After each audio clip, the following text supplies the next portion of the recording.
Welcome to QE2 Park, Canterbury AFL Grand Final. The big day has finally arrived, and not a bad day. We thought there was going to be 30-kilometre winds. In fact, it's just a little bit overcast, stormy kind of clouds up there.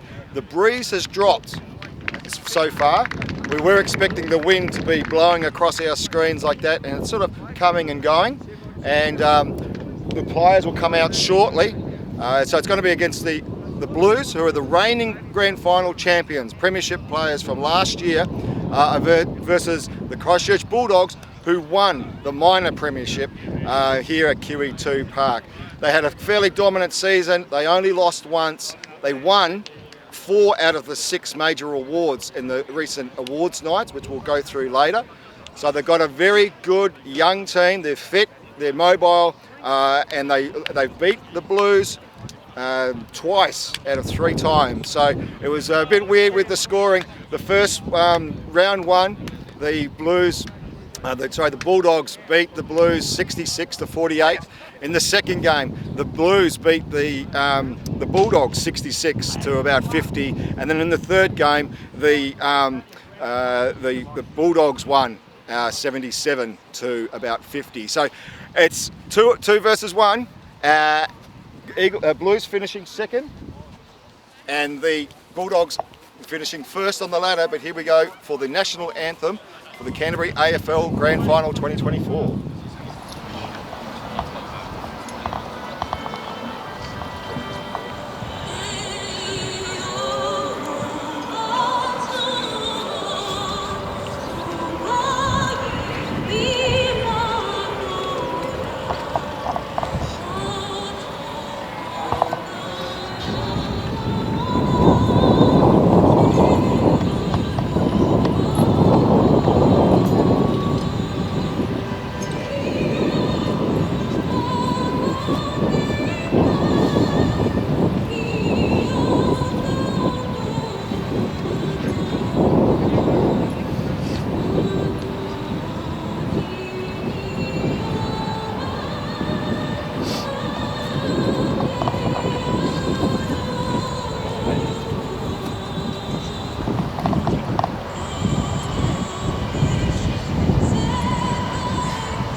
We're back to the central broadcasting position at QE2 Park. We've got myself, Steve Langridge, and Leroy Greenaway, who's going to be our commentators for this afternoon's grand final. As we're waiting for the teams to take the field, we'll run through Monday night's awards, which was dominated by the Bulldogs. And we've got... You sound surprised in that, Steve, considering that they were the top of the table. 4 out of 6. And they didn't win the top prize, but you're right. I mean, they won the Rising Star, and they won the Golden Boot. Lockie McBride got 25 goals. And what's the other awards there? You can see. Who got Coach of the Year? Coach of the Year was the Bulldogs.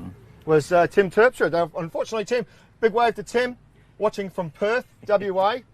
Unfortunately, he's made a career move. He used to be a builder with a bit of student counselling on the side, and now he's gone to more counselling with a bit of building on the side. And I think he's moving to Hobart at the moment. He's over in WA. So, big ups to Tim Terpstra, the coach of the Bulldogs. So the Bulldogs have got to do it without their coach, plus a few missing players too. Yeah, there are a few missing players. We've got out is Stefan van Gruding, one of the most dominant players in the centre for the Bulldogs. Alistair Collins, AC, he's not available. Johnny Lord did his ankle about 4 weeks ago. Jared Cleenan, who's also a very handy player at half forward. Taylor Scott, Micah Lum, Zane Carey, going to Europe. Why would you go to Europe when you've got a grand final to play? That's all I want to know. I mean, who plays AFL in Europe these days? It's a very small sport, isn't it, over in Britain and anything on the actual continental Europe? I don't know. Yeah, they do have a good competition. I think they play nines mainly in AFL Europe. But certainly it's very, well, the AFL is spreading around the world. We've got the Pacific Cup coming up, which is featuring quite a few of the Canterbury AFL players. Pacific Cup is going to be played between Fiji, Nauru, PNG, Tonga, and of course the New Zealand Falcons. And that's the reason why we're having the final this week and not next week or the week after like we have in the past. Correct. We are going, we're bringing it forward. So out of today's game, Lockie McBride is playing in the New Zealand Falcons. JP as well, playing out of the middle for the Bulldogs. And for the Blues, it's Hayden Johnson, the mercurial centre half back. Dan Howie, who also plays in the ruck or on the half forward line. Jay Johnson, Josh Mackey. So they've got 4 players playing in the New Zealand Falcons. But we are lining up. The Bulldogs are out. Yeah, the Blues are still to come out. They're just coming now. The Blues are coming out.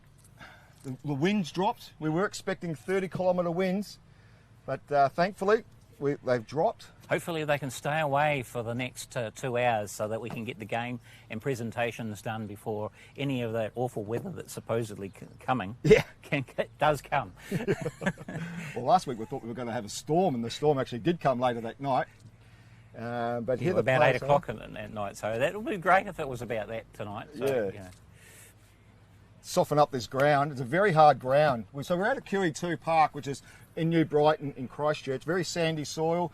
Beach is only 1 kilometre away, and we often get easterly breezes. The onshore breeze blows across this ground. But today, as I said, it's either going to blow from the north, if at all.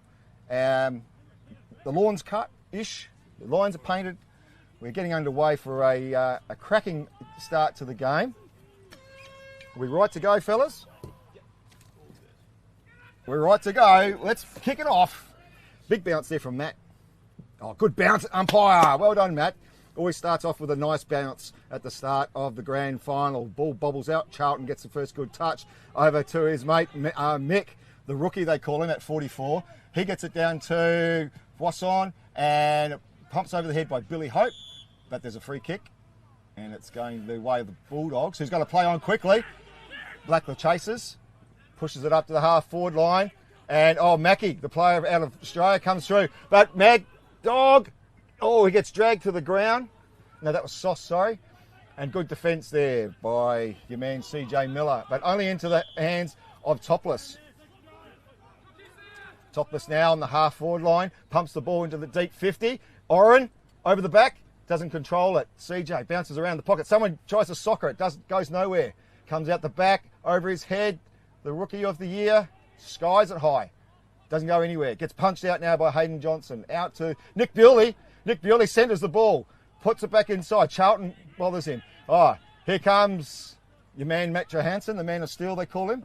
Only as far as the centre, and good juggling mark there by Charlton, who plays on quickly. Charlton goes down the far side, and it's heading towards the boundary, and we are going to have a boundary throw. So who we got on the boundary over the far side? We've got a couple of new people to come in and help us with the boundary umpiring on the far side. We've got the sons of Sam Hurley. So Matt's been able to get a couple of extras into the boundary. Ball comes down on the wing, but it's not going far. There's a free kick paid towards the Blues. Someone's been held. Looks like it's going to fall into the arms of Casper, the ghost. Pushes it back into the middle, and he finds his man, and Joe Huppy. Joe Huppy is playing on. That is costly. He was calling him to come back. He didn't come back. He didn't listen. So 50 metre, and it's going to be about 10 metres out from the goal. So this is pretty much a sitter, and we've seen people miss them this year though from here, which is interesting enough. So let's have a look and see how Joe goes, and he's got it in. So Blues are on the board first, 6-0, 1 goal, 0-6 to 0 for the Bulldogs. Good start for the Blues.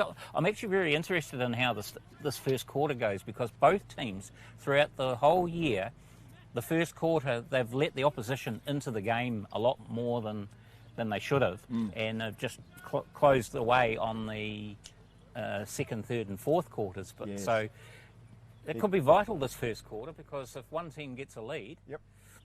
Henry throws up, comes down to Johnson, straight at the front, pushes the ball deep into the 50, finding Mad Dog. Mad Dog in front of Buzz, takes a very good defensive mark. It's not often that you can get ahead of Buzz, is it there, Steve? He's so often Yeah, very good. Puts it into the collision zone. It bounces off hands. Charlton is able to get out of the tackle from Becky, pushes it to our favourite pocket over there, but only as far as Matt Clough. Matt Clough further up the wing, goes over Bulldogs' head, and it goes out of bounds. Yeah, well, we saw the Bulldogs obviously get the ball down into their forward line pretty easily there before, but they couldn't convert. It's that last little bit to getting past that last line of defence was the stoppage over there. That's right, yeah. And that goal, really, that was just a silly, 50 metres that they were able to score there. So grab out of the... Which way is he playing it? Okay, yeah, played it for the Bulldogs. Blues, Big Phil grabbed it out of the ruck, but didn't do anything with it. Gave away the free kick. Punches it up the wing. Nice big mark there from the Bulldogs. He looks around. They stream forward to the 50. He plays on, goes around his man on the mark. He pushes it into the 50. Bounces. But, here comes... It's our man. That little? No. He always dyes his hair for the grand final. Connor. Connor's got a shock of white hair. Last year he had a shock of blue hair. This year he's gone the peroxide. Yeah, why is he not gone for Blues, since considering that he's playing for the Blues again?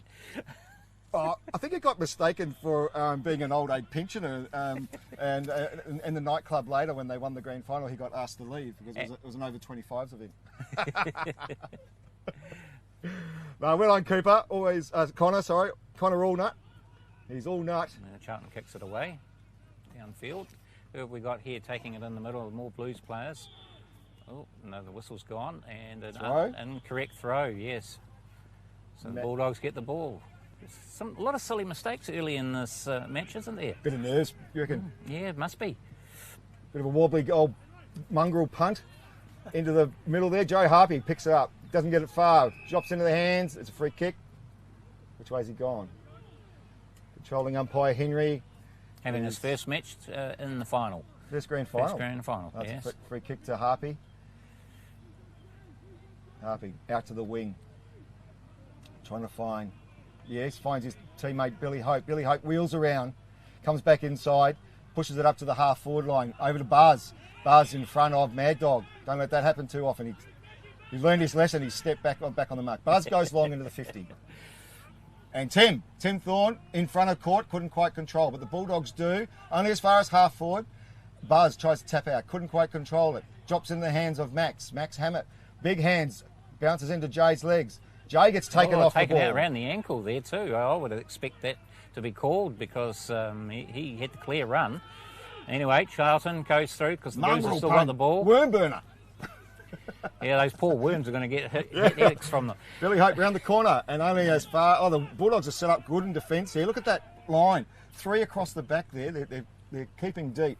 And the Blues are kicking it over their forwards who have pushed up straight into the arms of the Bulldogs. But back onto the wing. Henry gets troubled off the ball, but here comes Big Phil. Big Phil punts the ball, but he's going to our favourite pocket. CJ? Well, it's going to be an interesting attempt at a goal by the looks of it. Is he? No, I think it's out of bounds on the full. No. He signalled out of bounds on the full. Out of bounds on the full, but... No, it's bringing it into Charlton. No, Mad Dog stands in front. Mad Dog doesn't muck around. Nice torp up to the wing again. Wish they'd play on our side of the ground for once. Yeah, there's a bit of glare coming from over there Donna. too. It doesn't help No much. runner. Go and tell them to bring the ball over here. Oh, that Oh, was that's kicked kicking out of in the danger. hands. Yeah, so they were going to have a free kick Oh, again. he's going to give away 50. Oh, there we go. That's got to be a 50, sir. He's paid the free kick and he's handballed it away. No, he's not. Oh, he's lucky there, so it's going to be... Hey, they're very lucky. Okay, Mad Dog now. Pushes the ball into the centre of the ground. Goes over the head. Finds Harpy. Harpy on the left. Pumps the ball into the 50. CJ. Round the That's corner. another low one, but it's not going to go anywhere. Oh, they bumped into each other. Friendly fire, sir.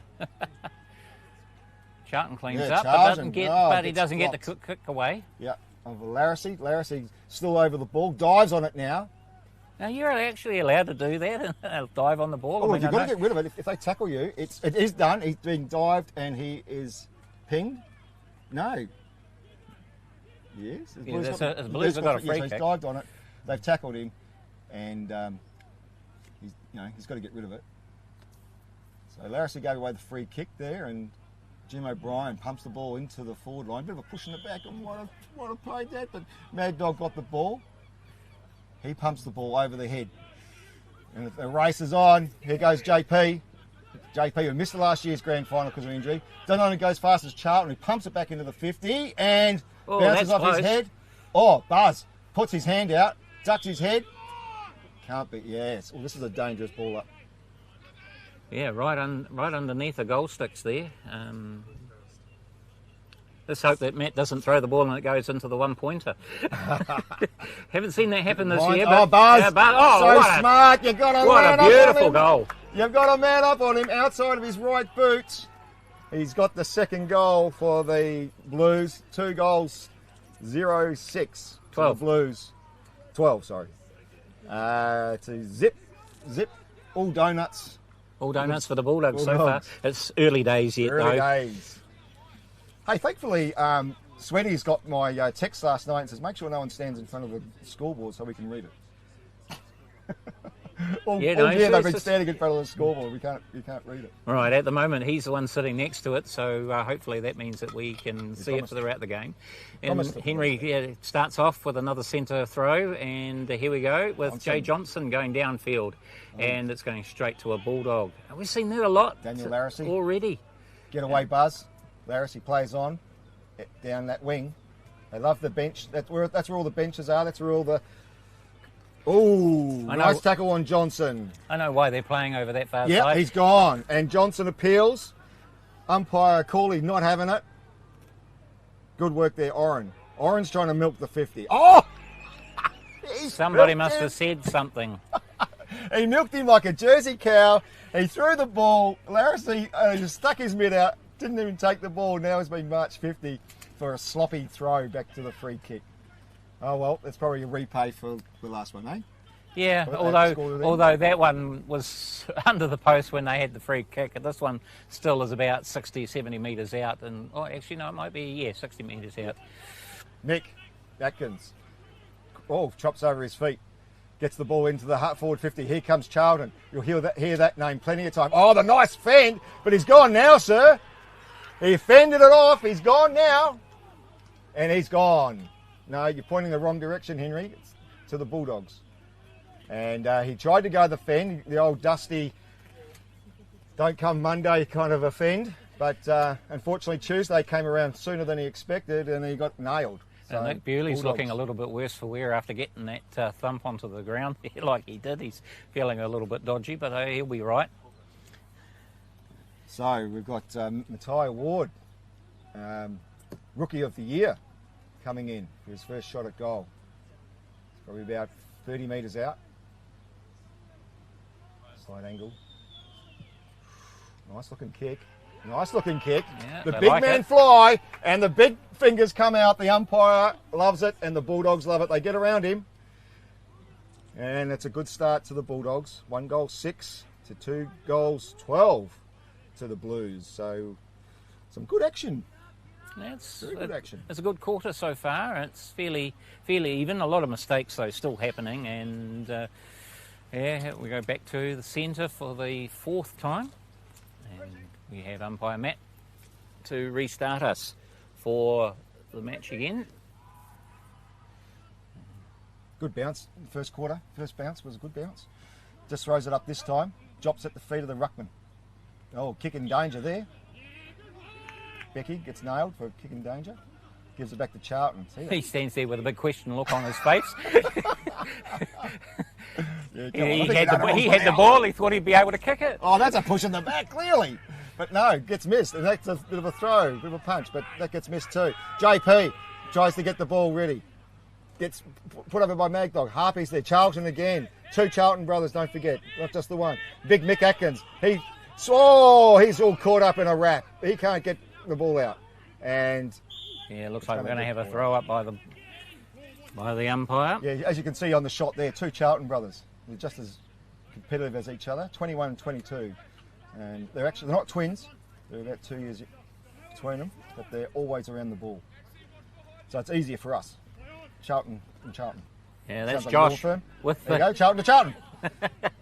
You want to sue somebody? Call them. There goes Baxi. Get out of the way, runner. What's he doing there? Let's give him away a free kick, surely. Benny gets nailed, pushed out. Here goes Billy. Billy back to Howie. Johnson. No, it's Johnson. Johnson to Mad. No, to Sauce. Sauce pumps the ball for the Bulldogs. Into the 50 now. Another scoring chance. Lockie McBride back from injury. He's got away from his man, Connor Allnut. He's going to go into the hot spot, and it's bouncing through. Matt Johansson couldn't stop the ball. And we're going to have a throw-in, and is it going to be a throw-in, or is it gone? No, it's gone through for a point. Yeah, you go for a point. Yeah. Lockie McBride coming back from an ankle injury. He's one of our New Zealand Falcons representing the Bulldogs. So he's playing in the next couple of weeks over in Queensland. So he'll be... the coaches of the Falcons will want to make sure that he doesn't injure himself any further in this game. But the Bulldogs do need him. He scored 25 goals during the season, so he got the Golden Boot award. But good attempt there from the pocket. But they're pushing up, aren't they? The Bulldogs are pushing way up. Not much of a structure for the forward line so far for the Bulldogs. Yeah, Terry's had a throw-in. Looks like he's going to have another throw-in over the far side. How's his shoulder? His shoulder's fine. It's been his ankle and his calf that have been giving him a bit of issue. So it's the running side of things that's more of the problem this season. How old is Terry now? 70? He's pretty close to it if he isn't. A good chunk of 70. So he's certainly well past the retirement age to get the gold card. So. Oh, that's true. Or I remember him actually saying to me when he got the gold card the first time that. But I just can't remember exactly how many years ago. Whether it's 4 or 5 years ago that he got it. But it'll be close. So Bulldogs back into attack, into the 50. Oh, nice mark. Oh, didn't quite drag it down, Hayden Johnson. But certainly took the fly. And they found a free kick. Matt, it's to the Bulldogs. Well, here's a chance for the Bulldogs to go to the front for the first time. Nick Bewley? No, it's going to go back. He's choosing another player. Pointing. They're certainly within kicking range to be able to take the lead for the first time in the match too, because at the moment it's 2 goals 12 for the Blues to 1 goal 1 behind 7 for the Bulldogs. So if this goes through, it'll be 13-12 if it doesn't. Mateo Ward, the rookie of the year, wasn't he? Yeah. So he's the one lining it up. A lot of players under the goal hoping it falls short as the ball goes in, and it's going to be falling short. Close. Where's the backstop? Cleared away by the Blues. Mongrel punt up into the air, up the chimney. There goes Topless. Nice easy mark there on the wing. Billy Hope stands tall on the mark. Topless runs around on the mark. Play on, he calls. Pushes the ball into the half-forward line. Oh, Nick Bewley doesn't quite take it in. But now punches it out. Back to only a Blues player, though. Matt Little, off a step, off to Johnson. Doesn't get it. He's only got the ball as far as Bulldog, who pumps it deep into the 50. There's no one home, but it's got to bounce. 1 point. Just the one. Called out by Irish, who's doing the umpiring goal there. Nice mark by Johnson, out in the far wing again. Need the ball to come over to our side of the wing. Where's our runner? We need the wind to turn around direction, and then we'll have it. Because at the moment it is blowing from behind us across the field. Yeah. Yeah, so these two teams had a interesting season. They've Bulldogs won the first game, Blues won the second game, Bulldogs won the third game. And it's always been close within a couple of goals. Both of these guys sitting on top of the table, 1 and 2. And Bulldogs only losing one game for the season against the Blues. Otherwise, the Blues... Only losing 2 times to the Bulldogs, winning all their other matches. This is it. So very competitive. Oh, good to see the Eagles are back supporting their goal umpire behind the goals. Last year, remember they dressed up in all their onesies and yes, that's costumes? right, yeah. So if it's more of a dress-up party today. Great carnival atmosphere down here at QE2 Park in New Brighton. If you're in town, come down. It's a great day. Not very breezy. We've got a food truck, we've got an ice cream truck, we've got a coffee van.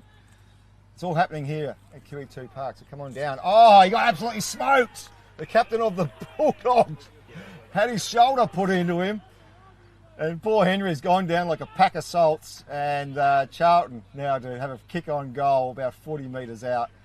He loves that, puts his shoulder in. They're all rugby players, of course, so they love that just as much as kicking goals. Oh, of course. Charlton now. And it goes. Whoa. Oh, do they like it? Yes, so there we go. 3 goals for the Blues to start us off. Snuck it over the fingertips. Luckily, no one's wearing fake nails today. Got it just through and scraped it through for a goal. So and they are on song in terms of their kicking because they've had 3 shots and they've got 3 goals. The Blues, however, have also had 3 shots, but only 1 goal. And 2 points. Back to the centre with Matt. That's always fun at the restart when the Bulldogs are playing because, well, Becky, our fellow umpire, always has to race himself out of the box after giving the drinks to the players. We've got a free kick already for the... No, he's waving to the Blues. Yeah. No, he's giving it to the Bulldogs. Oh. Mark? No, it's coming back to the spot. Yeah, he's going back to the start again. I thought he'd kicked it down so that it could play on, but obviously, no, Matt's not happy with that, so we'll... Caden Lewis with the ball now in the middle of the park. Caden looking for somebody. Oh, there goes the quarter. And we won't worry about that kick, will we? So, at first quarter time, it is the Blues in front.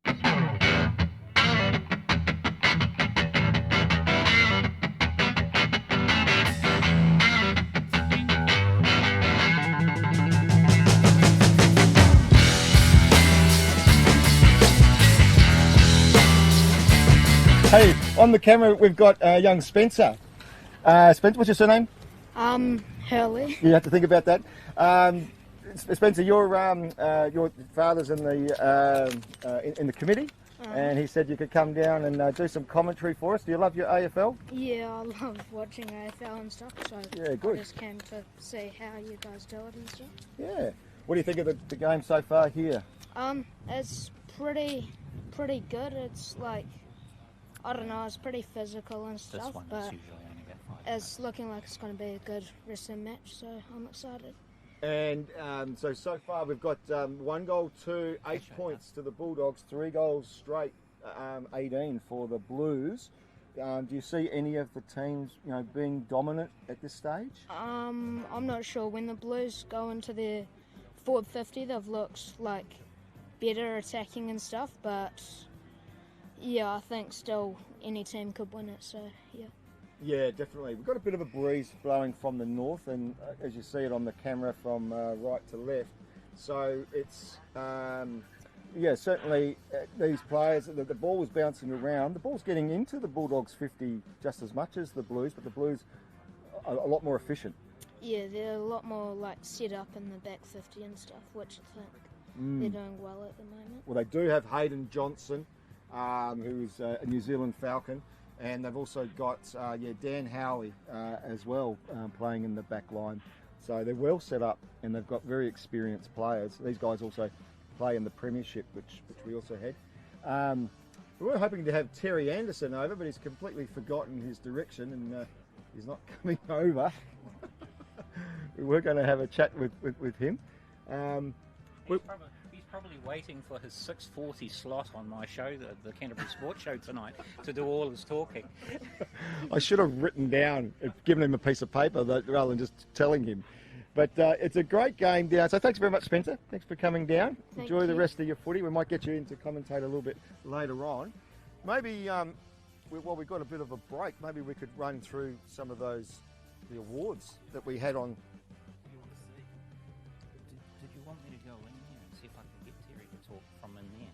Maybe we'll come. No, we'll do it at halftime. Tell him to come at halftime. Okay.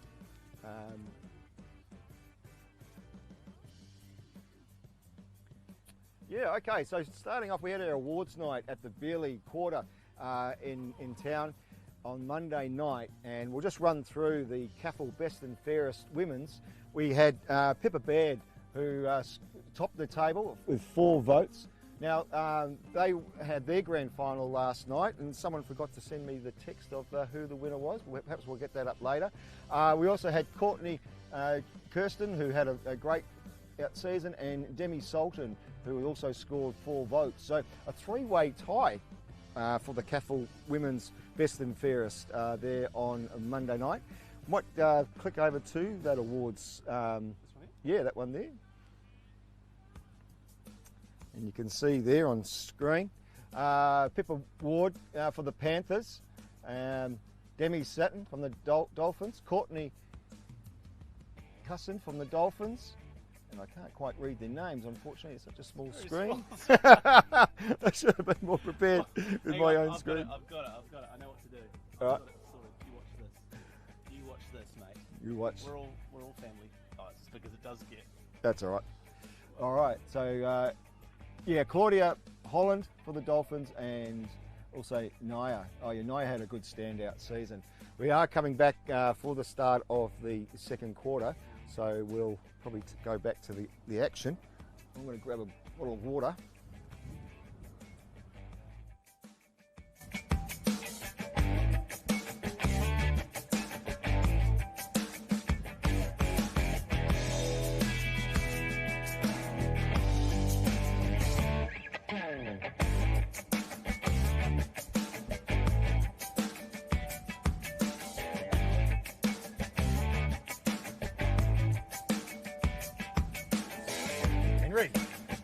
Henry to throw the ball in. Lands at the feet. Comes down to Mick Atkins, the rookie, 44-year-old rookie. How can you be a rookie at that age? Oh, the Blues can do anything. He played in Baffa, so he's, yeah. Anyway, Johnson spirals the ball up to Charlton, who walks over the top and gets it to Jimmy. Jimmy on the step. Oh, that's a nice kick. What's he say? And he's just said he's a O'Brien, goal. the goal umpire, absolutely smokes it. Jimmy O'Brien, the smoky off the bench, comes on at half forward and one step booms it down. A little bit of breeze probably took the ball as well. Yeah, I think the breeze is going that way a little bit there, as well as behind us. Another ball up from Henry in the middle. And a big scrap for the ball. Finally it pops out. Who have we got? One of the Bulldogs players takes it up, tries to handball it across to one of his teammates, which looks like Nick. But kicks downfield into the hands of one of the Blues players, who returns the favour because it looks like it's going to go out of bounds on the far side. Well, Jinx is in the paddock by himself. He's probably the fittest boundary umpire. I suppose he's doing this whole boundary line by himself. Yeah. But he hasn't got much of the ball. He hasn't had to do anything yet. The ball was predominantly on the far side. Oh, sorry. Yeah. A few technical difficulties here. Henderson pumps the ball down into the wing. Mad Dog stands tall, picks up the ball, nice strong hands, pumps the ball into the centre, tries to find Cookie, couldn't quite find him. Connor knees him in the head. Should be a free kick, yep. No. Just play on. Far out. Anyway, went the other way. Tim Terpstra. No, not Tim. Tim Thorne. from WA. All the tats. He's a tattooist. So if you want to get some ink on you later, Tim's your man.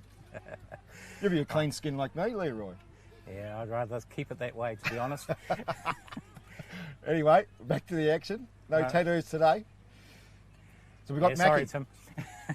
Mackie's throwing himself around like a ballerina, can't quite get the ball out, and Harpy gets wound up. He's having a, how's your father with Mad Dog? Two maddest players out there, probably. Very good that they're playing on each other.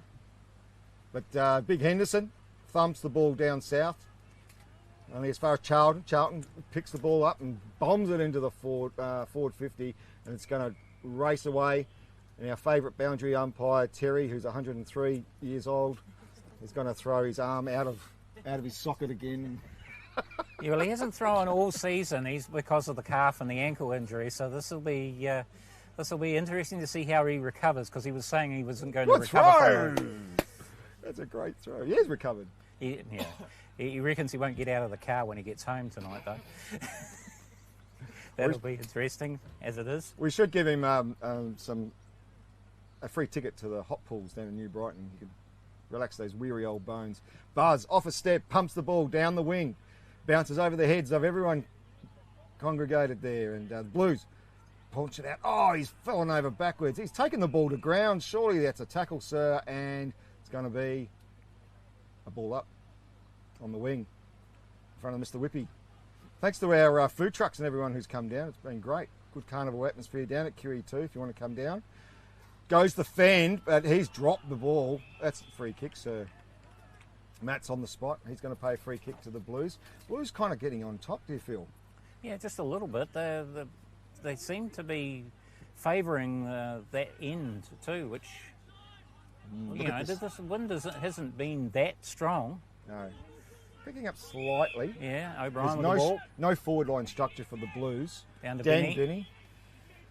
He's off a step. He's going to play on. Jimmy Back to O'Brien, the last goal kicker, pumps it into the 50. And Howie, one-handed, doesn't quite make it. Buzz pumps it all over the top, and it's Pornstar. Pornstar's able to get it down to Dan. And your man who all year I've been calling somebody else. Yeah, it's Matt Atkins, this one. No, Foggy has now kicked the ball down into the forward line. It's all wrapped up in a big tight hamburger with Buzzburger. Yeah, Buzz is not going for the ball up, is he? Surely not. No. Big Dan Howie does. Who's got the ball around now? Here we got the Blues. It's Charlton. The Charltons. Yeah, but he's paid something, a high. And I presume it'll be Charlton who'll take the shot at goal, because he's the one who the penalty was on. Charlton on Charlton? Is that law firm again? Yeah, so Josh Charlton to have the shot at goal. And he'd be, what would you say, about 20 metres? Yep. There he goes. And looks good. Another one.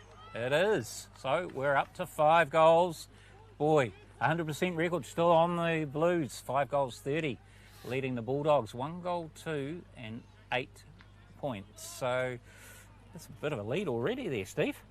It's not looking good for the Bulldogs. The Bulldogs need to get some structure into their game. Lachlan Keating will be having to throw some magnets around and maybe stacking the back line, because the wind is favouring the south. As on your screen, it's right to left that the wind's blowing the way the Blues are running.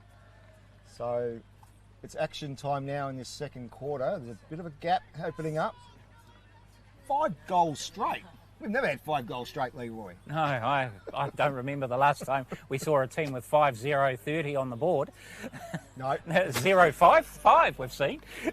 Usually see 5-10. But up to the ball. Nice tap there, Matt Little. Tries to find the boundary line. CJ, no, he bounces. Oh, no, it comes back in.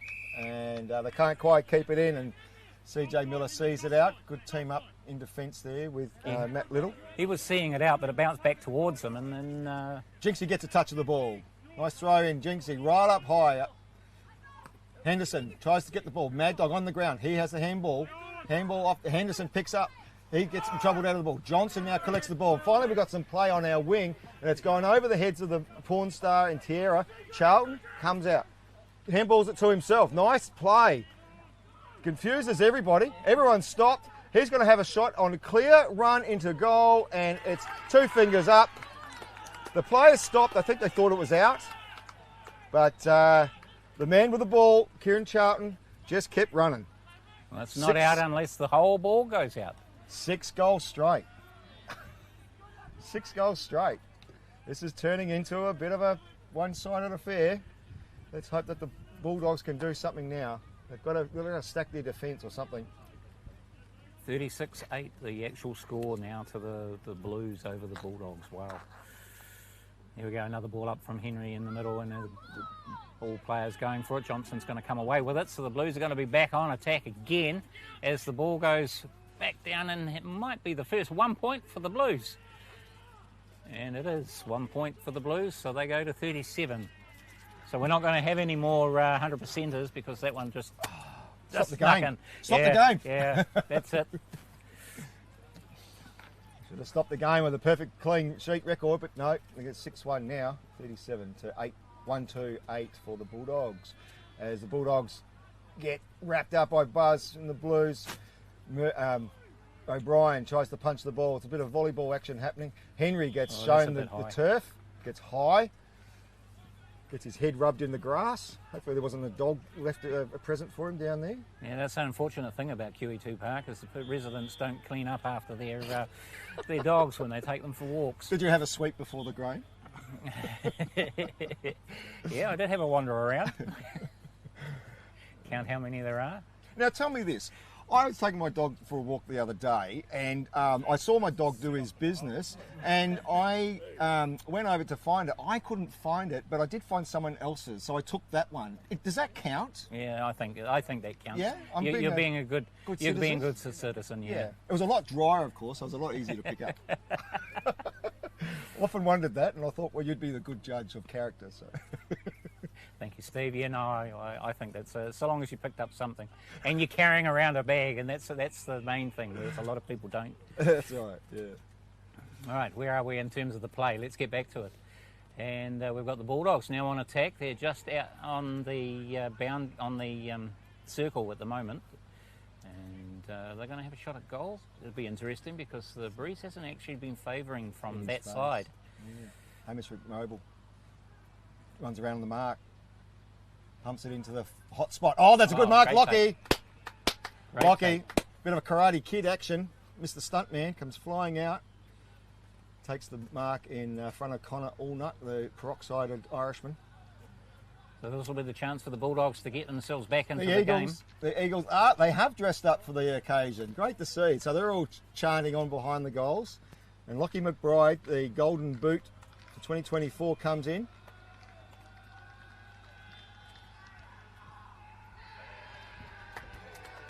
Well, the boys behind the goals love it. The goal umpire loves it. He gives them the big 2 flags. The Bulldogs get around him. Lockie McBride's on the board, and it's 2-2-14 to the Bulldogs. 6-1-37. It's a goal they needed desperately, didn't they, Leroy? Yeah, definitely. They needed that one. They can't take the opportunities when they're down there. They're not going to get into the game. But so they've taken that one. And hopefully that means that that's a start for them to get back into the match as we're about to restart again from the centre with Matt. Umpire Matt throws the ball up. Bounces at their feet. Oh, gets troubled off the ball. JP trying to get the ball, but gets a bit of rough play. What are they singing, Leroy? I don't know, but they've got suddenly really loud down there. We need a portable camera to get down there amongst the action. Donna, grab a camera. Get down there and see what those boys are singing.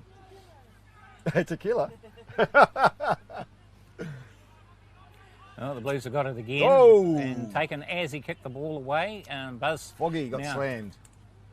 Oh, he didn't get the ball there, Buzz. It's gone back to the Bulldogs who kick it downfield. Henderson under it. No, sorry. It's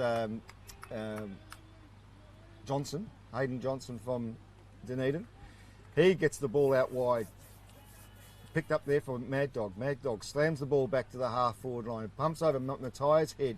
But the Blues, here come the Blues. Matt Little, back up from where it came. Over to Benny. Oh, good work, Henry. Henry takes the ball. Almost takes the head off Dan Benny as well. But Johnson's now picked up the ball. He finds the boundary line. And he's called in the back. Matt's called it in the back to the Blues. So Johnson now with the ball hard up against their bench. Breeze picking up slightly now, heading south, heading the way of the Blues. So the Blues in control on the board and also have control of the weather, as say. Yeah, Henderson pumps there. the ball into the 50. And Hayes, Dan Hayes from Dunedin as well. So a couple of Dunedin boys up for today's game for the Blues. And he's another one of the New Zealand Falcons who will go and represent New Zealand Maroochydore in a couple of weeks' time. So on a 30 metres out on a quite a tight angle. When we've got a bit of chance, I'd like to know what you think the chances are over there. Yes, and he has put the goal in a good spot, but Mr. O'Brien says only 1 point. I think they have a good chance. I mean, P&G are the Mosquitoes are always a tough challenge. The other teams playing are Fiji, Nauru and Tonga. Who should bet against Tonga and Australia in the league? That looks exciting, doesn't it? It does, yeah. Tonga have been playing very, very well in the league. Looks like there's just as many Tongans who live in Sydney as there are in South Auckland. So there's a lot of red and white flags flying over there in Sydney at the moment. So it's exciting to see them. And good on those NRL players who grew up in Australia but with Tongan heritage who have pulled on the red and white. It's fantastic for the International League. But we're playing AFL, so enough of that chat. Well, and hopefully there's a lot of Tongan AFL players who have been over in the same area learning their skills from Sydney, although the way they played in the final, that's not something to learn from. No.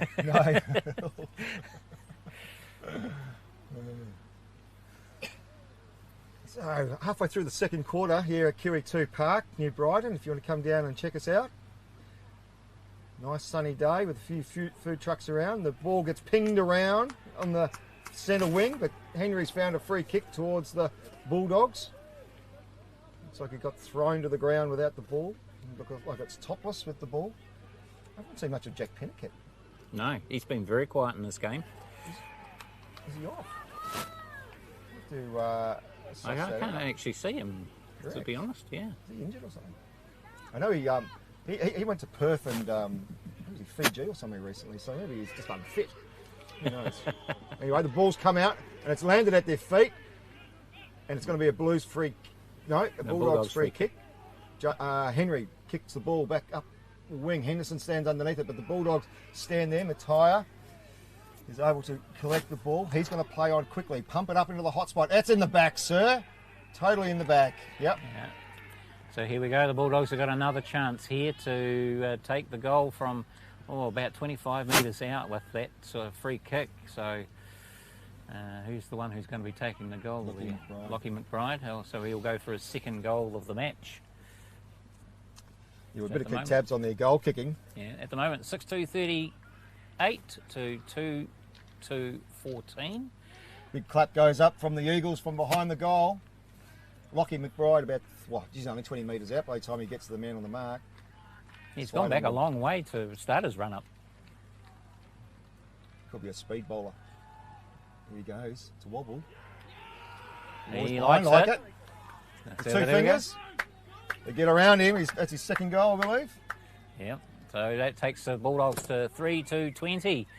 So it's only now exactly 3 goals behind, with the Blues 6-38, the leading team at the moment. How long we got left in this quarter? It can't be too far away.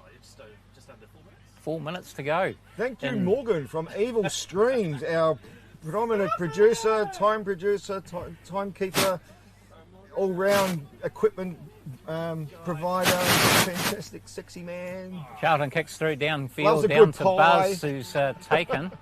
And he's been given a free kick against him for Caden For Lewis. that, he only just took the ball. That's a bit harsh, actually, because he only just got the ball, got the tackle at the same time.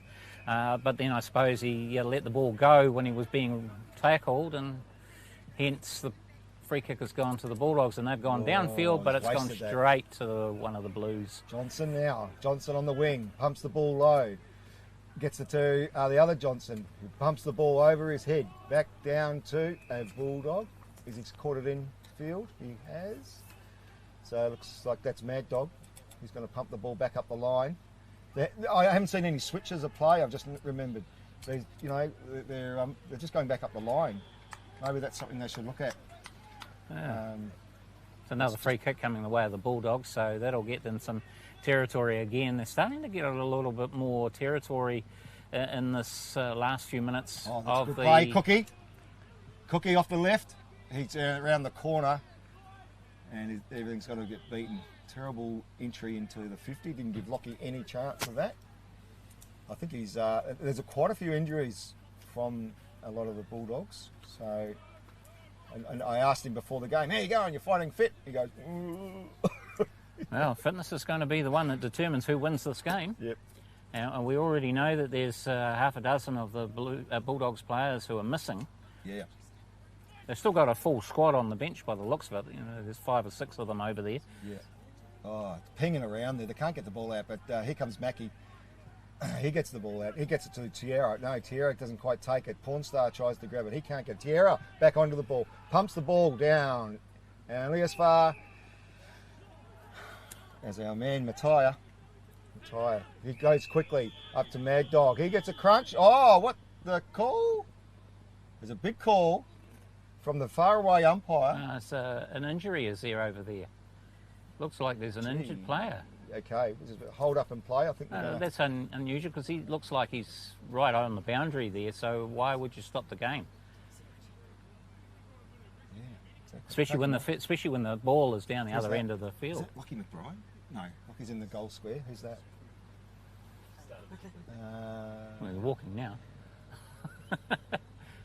Trying to jog it off.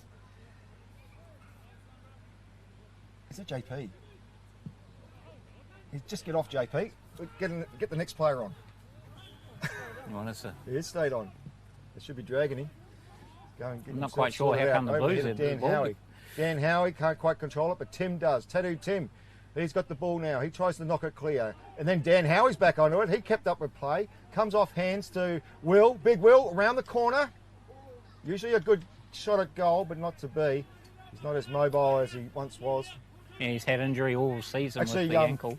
Will Evans commentated the Australian-New Zealand Rugby League final at Addington recently. Yes, he's very much into his league. Yes, he comes onto my show as well. Oh, good. Does his league report. I've let him concentrate on getting himself fit to play the final this week, so he'll be on next week to report on how the league goes. But anyway, back in the AFL, looks like there's a big scrum heading towards the sideline there. So tell us about Just FM. When's your show? Just FM, yeah. The Canterbury Sports Show is on from 5 p.m. through to 8 p.m. on Saturdays. It's a Kaiapoi radio station, so you can either get it in Kaiapoi on 107.7 or you can get it online on justfm.co.nz. Fantastic. All right, we always look forward to hearing Terry do his wrap of the day about 6:30 on Leroy's show. Hey, half-time, Leroy. Yeah, 3-2, 20 points to the Christchurch Bulldogs and 6-3, 39 to the Eastern Blues. Bit of momentum shift there for the Bulldogs, slightly. Slightly towards the end of that last 6 or 7 minutes. Certainly, they had a lot more possession, a lot more territory, got chances, put them through. But whether that's enough, we'll see what happens in this next quarter, the third quarter, when they end up with the ball and the wind in the right direction for them.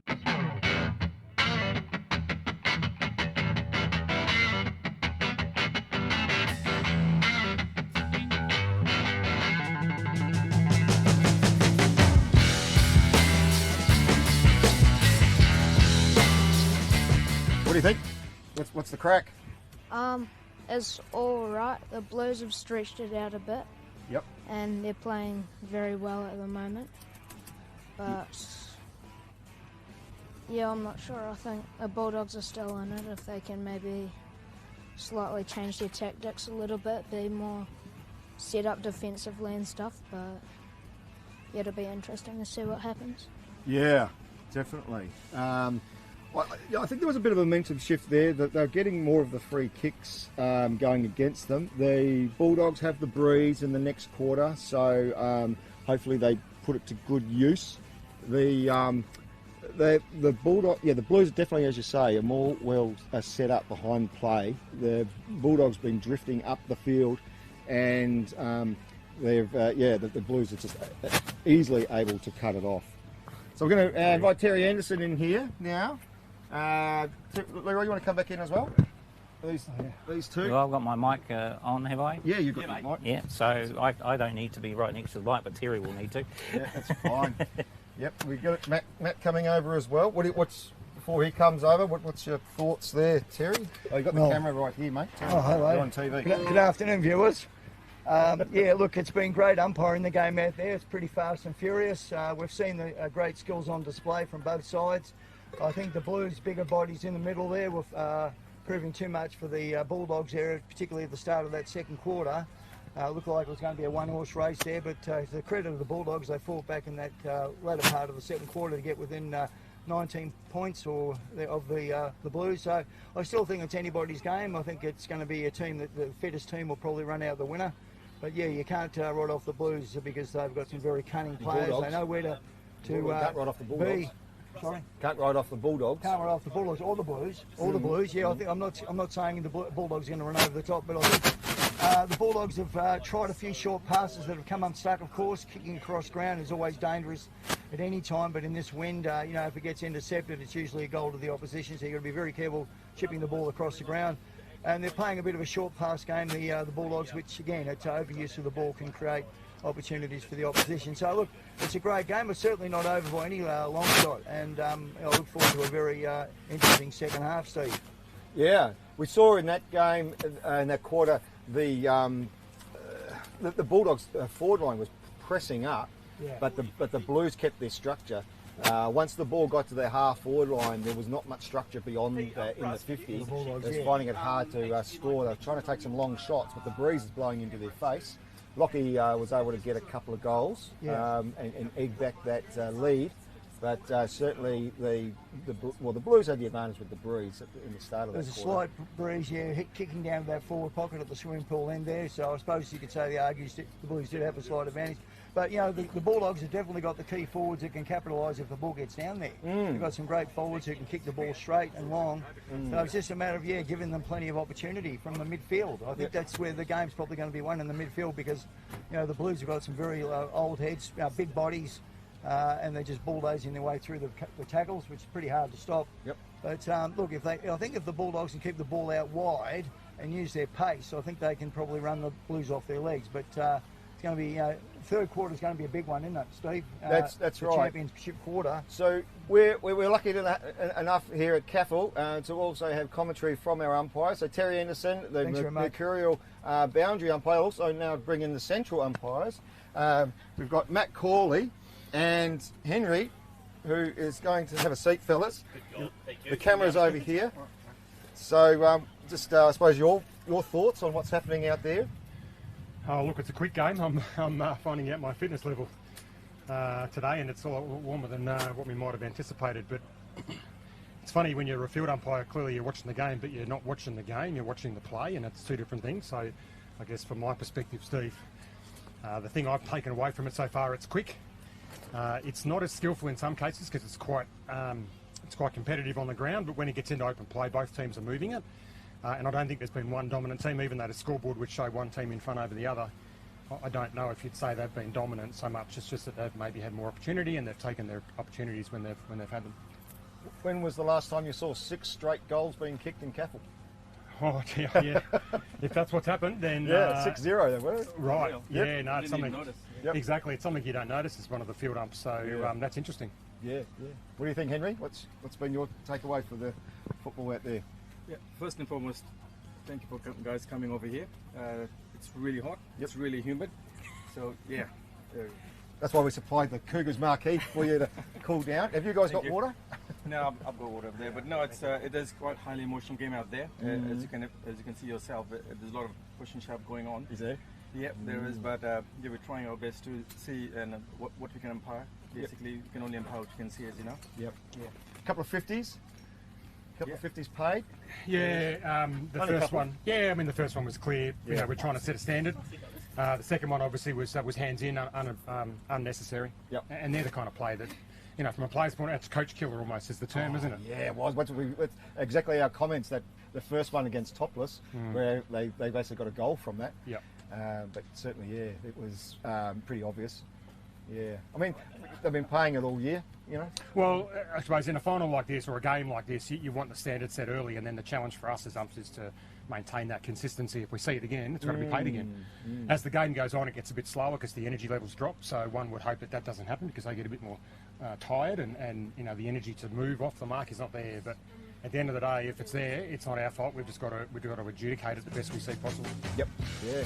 Oh, excellent. So, well, the wind's now picking up. So the early forecast was a 30-kilometre breeze from the north, and the Bulldogs will have that advantage for this quarter. And they're 3 goals, 1 down. So they've got to make the most of it. And we were just commenting that the Bulldogs sort of lost their structure in their back line, or their forward line up here. They pressed forward, and when the ball got to their half-forward line, they couldn't get it over the top to make it an effective score. So get it on the boot, get it long, use the breeze, get it downtown. Well, they say the third quarter's a premiership quarter, so we're probably about to find out where both teams stand. Excellent. Hey, thanks a lot for your time. You guys need some water. It's been great chatting with you. Thank you. Go well. We're back into the AFL Grand Final, about to start the third quarter, and the breeze is still up and down a little bit at the moment, but the Bulldogs, they have the wind if it does pick up for them for this quarter. They trail by 19 points. It's 39-20 at the moment at half-time as the umpires get themselves back into the centre to restart the match. Interesting, during the half-time breaks that the Bulldogs were out in the sun, no shade for them, whereas the Blues were hogging up to the School of Gymnastics building trying to get as much shade as they could. Yeah, Bulldogs working on their tans. Here we go, so the second half about to start, and we're going to have Matt Corley give us another bounce. Yes, he is. Oh, not good bounce. Too bad. Good bounce. And the players, it looks like Johnson's away with it, needs to get rid of it and go straight to Kieran Sheldon. And he is trapped there as we get the ball back to the Bulldogs now, start to run away with it. Max pumps it all ball into the 50, finds Lockie. Lockie could get another tap. Does he take the mark? No, he doesn't. Gives it back to Cookie. Cookie on a step, pumps the ball into the hot spot. But who's there? It's Matt Little. Matt Little's trying to push the ball to the boundary line. He's got Bulldogs after him. Pushes the ball around to the 50, deep on the pocket. Hayden Johnson dragged down as he kicks, and the ball goes up to Jay Johnson back in the action again. Geez, Jay's having a good crack of a game.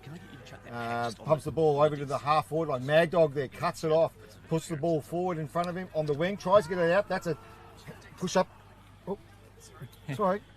Just a few technical adjustments to the microphones so that we can get a better feed for you. A bit of interference is just copping in there, so hopefully you can hear us a lot better now as we get the ball up in the air again from the umpires.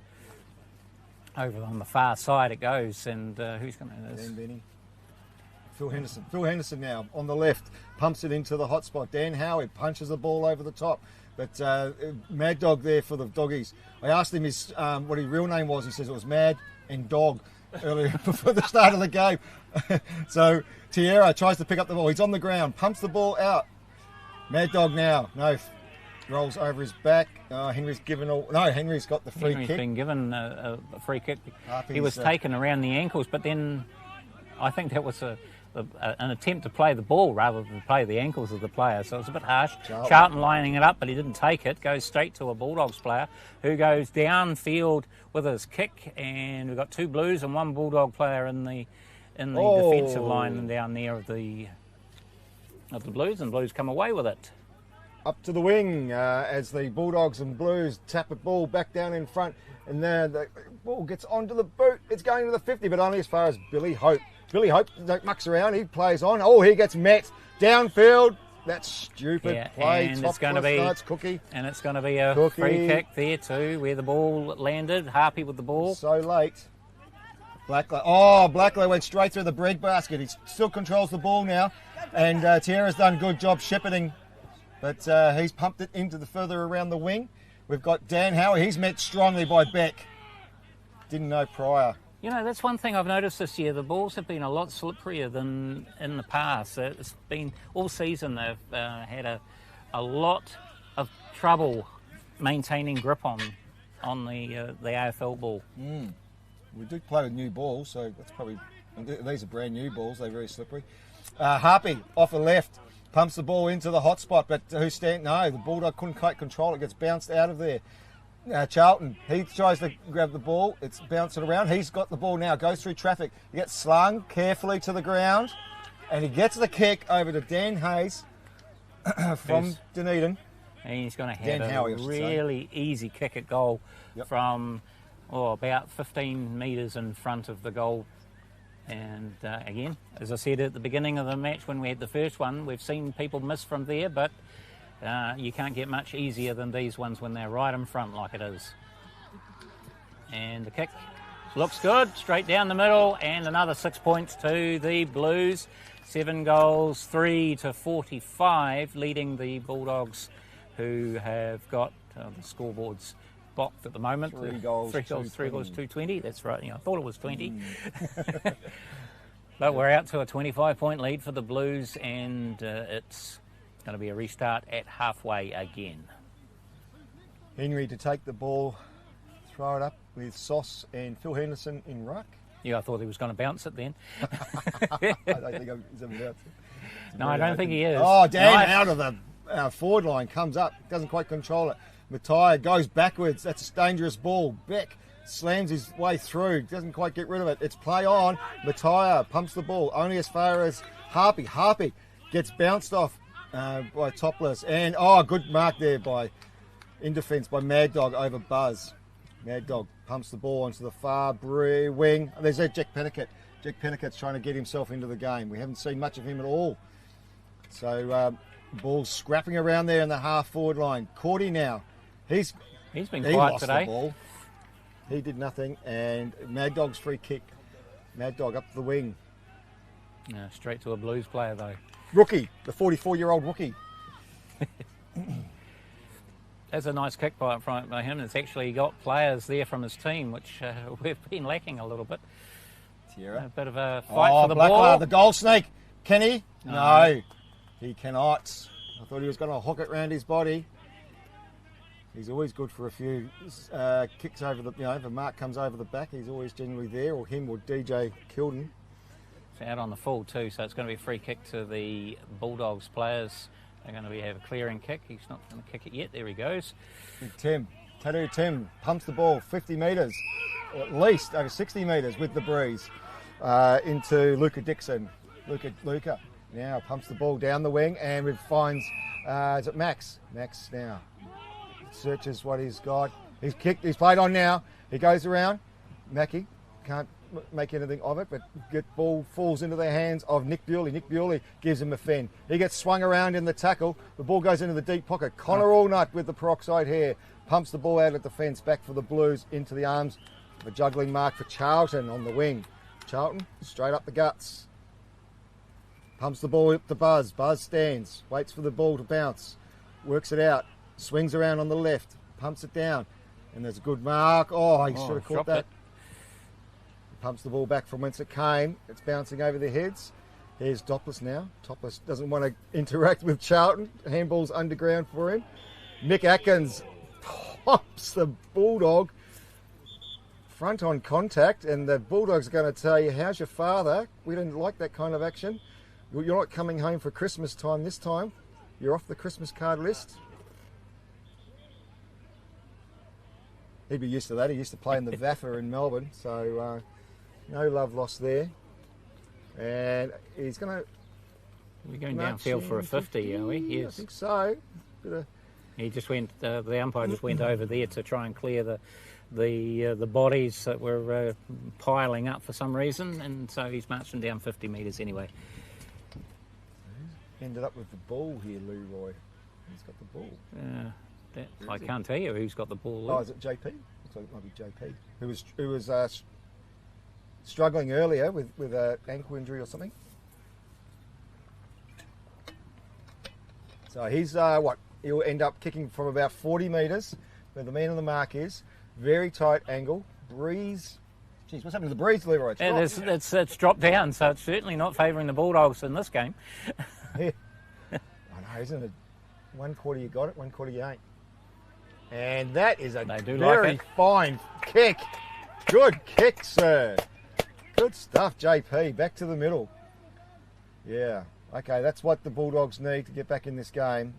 They need to make sure of their chances. 4-2-26, but the Blues lead 7-3-45. So we're back to 19 points, which is what it was at half-time, as the ball is being returned to halfway for a restart again. Umpire Matt's about to do the restart. Just making sure that Jason Beck is out of the box because we don't want to get penalised for an extra man for the Bulldogs.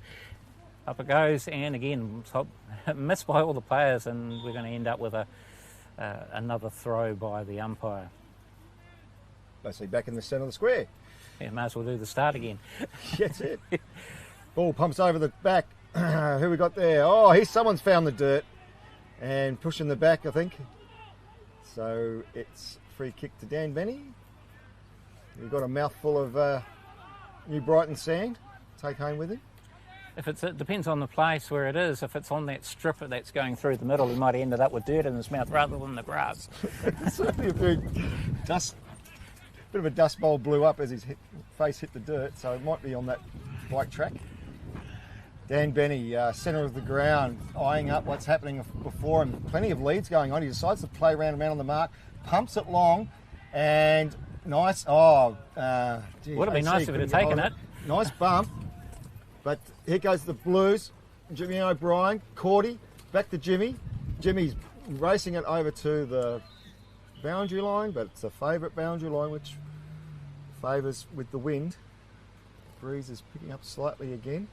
And talk of that strip, hopefully the council will do something to it on the off season because, you know, they've said a lot of things. Like we're supposed to have a period. 3 ankles. 3 ankles. Yeah, we've lost 3 ankles, but we're also supposed to have a changing room here, and that hasn't appeared. Yeah, what's that been? 3 years? 4 years? Yeah, this is our 4th season here, so no one wants to spend any money though. So. That's the problem. Well, they've got a free kick to the Bulldogs, so we've got to get it to the right place. Right player. Is that Becky with it, is it? Yeah, it looks like it's Becky. Or Jack Pennicut. Oh, Jack Pennicut, yep. He's gone back. He was going to be full forward, but they've pushed him back because life's got tough for the back line for the Bulldogs. Once again, it's pretty open. You've got Lockie McBride playing far up the field. You've got Oren Seddon playing full forward, being superbly marked by Hayden Johnson, the New Zealand Falcon. And we've got another free kick here for the Bulldogs. So a lot more players are running upfield from the Bulldogs than we had before to try and give them people to. No one's there, but Cookie's there. Cookie tries to cut it off. Dan Benny whacks it away. Ooh, his head. Watch the head. Yeah, keep it down. What's he called? It's called a free kick to the Blues. He ducked, basically. Oh, no. He's going to call it a ball up. He did duck as he picked up the ball, but he had rights for it. There goes Sauce. Sauce can't quite get a hold of it, and neither can AJ. AJ then pumps the ball into a bit of traffic. And out, he gets crunched as he was about to kick. That was a good bump as he was about, but the ball comes out. It's gone over the head of the goal umpire. No. And just 1 point, is it? Yeah. So the ball pumps back into the ball inboard for Jimmy O'Brien for the Blues. He's got Matt Johansson and looking for Mackie. Mackie, a bit of a worm burner there. But, and a bit of a Shane Warne spin there too. He did. Brian does nicely. Get the ball through to Mackie out on the wing. Mackie gets tangled up on Matt Johansson. He's got him. Good tackle there. The language. So there's a language rule, and it's not me they're talking about. No. Can't run through the mark. There's a bit of... We're all learning today. Yeah, we're all learning today. That's right, Morgan. So we're going back for the free kick. So Caden Lewis with the ball. No, sorry, Ed Lawson. Ed Lawson with the ball. He's going to now pump the ball into the hot spot. Who we got there? Oren. No, can't quite manage it. Over the top. And it's going to be another behind. Yep. So, 17 points to lead now. That was We're the time inside 3 goals. You'd set up the play. You'd set up who was, the forwards push back deep. You'd have streaming forwards coming forward. The guy with the kick, kicking from the 50 metres, eyeing someone off, but not much structure there. Yeah, the Bulldogs might rue these chances that they're having because... He slips over. Ed Lawson now. Tunnel balls, back to Mad Dog. He gets the handball out, gets it met in the Blues sandwich. In comes Henderson for the Blues. And it's a Henderson free kick. Hendo free kick over Mad Dog. They got out of jail there. Just a little chip kick over the top to Mackie. Mackie gets tackled in the mark. Here comes Howie. Henderson now. Henderson into the top of the square. Charlton there. Oh, down comes Dan Benny. Eggs Benedict! He's found the post. Eggs Benny couldn't quite find the between the sticks, and he's gone the big... Another 1-pointer. Pumps the ball straight up the guts. Oh, Maxie's in trouble, but he's smart enough to get out of it. He now goes right, switches the play. Mad Dog got a bit of play, bit of grass to work in. Pornstar against Blackler. Blackler still troubling, and Blackler did well. Tried to wait until the reinforcements came, but it's a call by the... O'Brien's lucky there that the umpire's called it a throw-in because he was about to lose the ball to the Bulldogs, and the Bulldogs were going to be away, but the umpire had blown the whistle just before that was able to happen. Over the top, Pornstar and cuts the ball off. DJ Miller can't quite find it. DJ Kilden. Sorry, DJ, if you're watching, when you're watching this, getting you mixed up with CJ, DJ and CJ. They're at either ends of the field too, Got DJ Miller and CJ Kilden. Completely wrong names. Anyway, back to the action. Hayden Johnson slapping the ball. That means nothing, that, does it? There's no intent really of getting rid of the ball. They're just tapping the ball to say, hey, I'm not going to be releasing it and I can't get it out of this tackle, so what are you going to do about it? Yeah, that's it. I'm pretending to show, is that a... No, that's gone. Is it 1 point? Mr. O'Brien, what's he calling? It's out of bounds. It's out of bounds, so... Terry's call. It's a free kick to the Blues. Must be almost three-quarter time. What time we got on the clock? Just over 4 minutes. 4 minutes to go. Yeah, we're doing well. We asked when there's 4 minutes to go. 4-4-28 to the Bulldogs, 7-4-46 to the Blues. So 3 goals exactly. And Lockie McBride is able to put it through the big sticks. It's a two-goal ball game now. And that's his 3rd goal of the day. 3rd goal. Where's my pin gone? I don't know about that there, Steve. But anyway, so we have another goal for the Bulldogs. It is 5-4-34, but they are 12 points behind the Blues at 7-4-46. A 12-point, 2-goal difference between the two teams coming up towards the end of three-quarter time of the AFL Grand Final here in Christchurch, QE2 Park. And plenty of room out there if you want to come down and watch for the last quarter, which is only a few minutes away.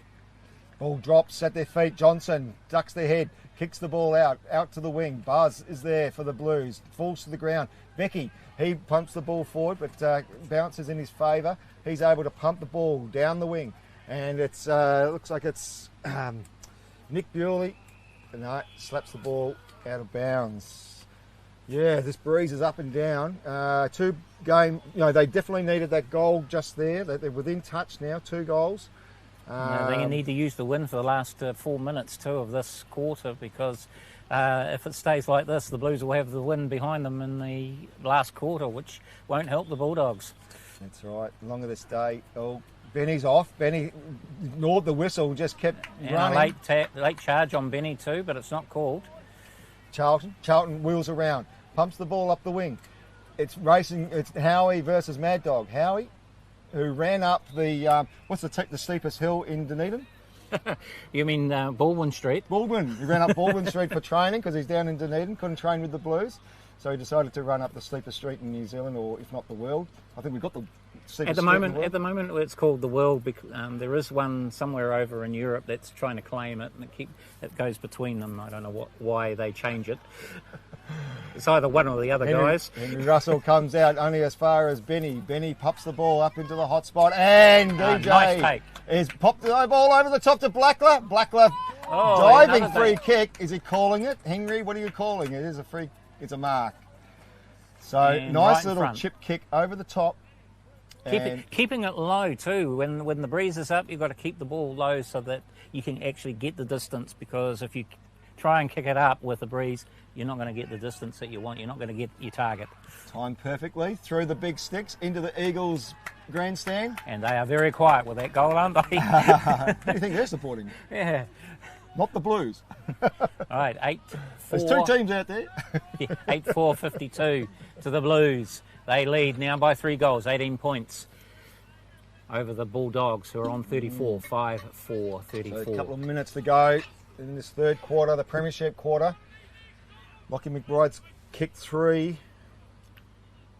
But can the Blues hold on to, or can the Bulldogs shorten this lead in the last 9 minutes of this quarter? Yeah, they haven't been able to. They've only been able to get 1 point on the Blues in this quarter. You know, they had a 19-point deficit, and now only 18. Correct. So it hasn't worked well for them. Petticoat pushes it wide over to the wing. Bull's racing away to the boundary line. No, he's able to pick the ball up, pumps it back into the 50 in the deep pocket. Deep pocket for the Bulldogs. Whistle's gone. It's a high. And it's play on. Play on. Everyone's stopped. We're all waiting. Handball over the top. Topless now for a chance. Oh, he's kicked nice it into charge Mackie. down. Mackie's been able. He tries to clean up his mess. He's doing not bad. Henderson's trying to grab the ball. Topless tried to. He's been all over the place, isn't he, Henderson? He is. He's played well. Here comes Rising Star. That's a sling. That was a And sling. he's going to get a free kick out of it too. So at the moment, free kick to the Blues. They're taking it from where it landed as the hooter goes anyway, so it doesn't look like he's going to get the chance to kick the ball. So at three-quarter time, it is 8-4-52 to the Blues, leading the Bulldogs 5-4-34, an 18-point lead.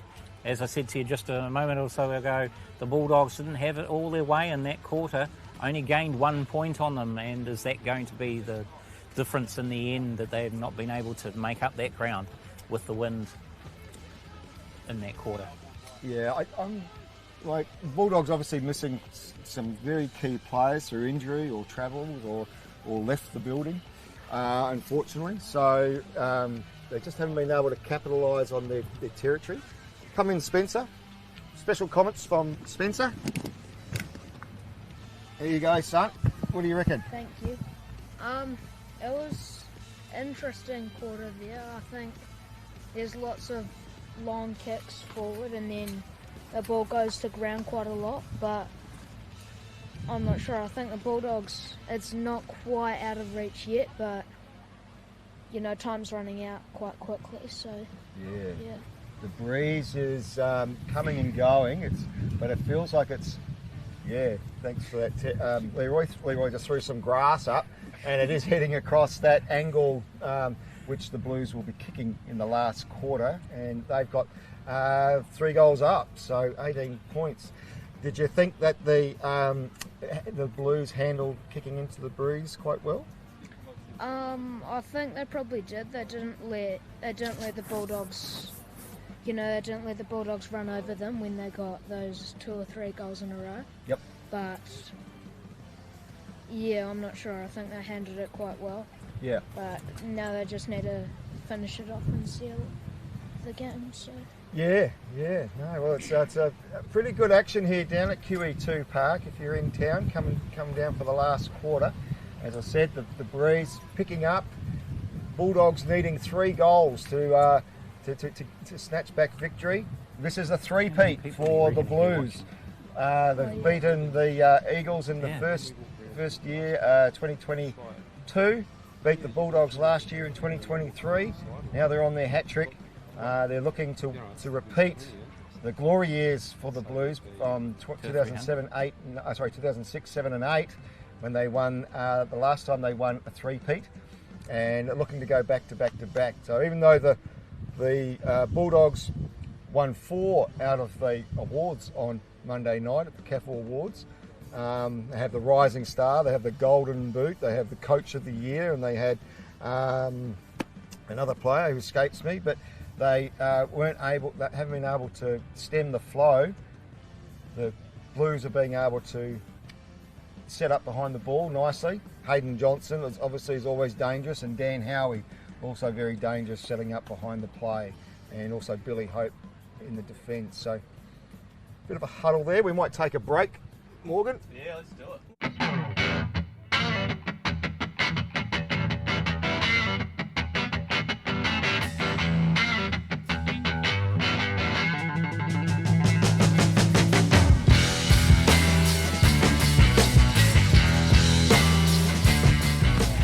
Back at the AFL Grand Final day at QE2 Park, and it is the Blues leading 52-34 going into the final quarter as umpire Henry is about to start us with a throw up in the middle. Henderson bounces the ball at the feet of Mackie, doesn't get far. Tunnel ball there and then Pennicott, he's in the middle. He's been thrown into the middle. Magnet's being thrown around by the coach Lachlan. Johnson tried to get a ball away there but wasn't able to. And what's the umpire's call there? Big whistle blow. He's not giving the ball back. He's not giving the... There he is now. Oren Seddon to take the ball from the middle. Now, you keep saying that. You better let listeners know who don't know that the reason that if you don't give the ball back, it's going to be a 50-metre penalty. Yeah, which we've seen. Oh, not for that free kick, but we have seen a couple of 50s. As the umpires at half-time explained, the ball goes high. And underneath it is Max. But Max can't quite hold it, but the Blues can. And... number 19, Matt Little. No. Yeah, Billy Hope. Billy Hope's off a step. He punches the ball into Buzz. Well taken too by Buzz. Works Tim under the ball. About 25 metres out too, and knowing what he's like when it comes to kicking the ball, this has got to be one of the most likely goals you could ever come across, is it, with Buzz, with the ball? Yeah. I'd put $10 on him. Only a slight angle. Yeah, it's not much. If he doesn't kick this, he owes me a beer. He shanked it. Yeah, that was the big call on behind. Did you hear that call? Yeah, he shanked it. I hope the microphones picked that up. Oh, God. Who needs 2 commentators when you've got the crowd? Yeah, that's right. He shanked it. He owes me a beer. Buzz. Okay, back into the action. Half forward line, half back line for the Bulldogs. The Bulldogs pull the ball out down the wing, but it's only going as far as the boundary line. One of the players over there wants to run away with it. Bring the ball back, sir. And looks like it's a free kick. Looks like the boundary umpires have swapped sides too, because we've got Terry and the young boy Hurley here on this side as opposed to Jinxie, who's now on the far side. Yeah, there's a lot more activity on the far side. Obviously the breeze blowing, favouring the gymnastic side. But nice, almost a mark there from Charlton. Almost kick there.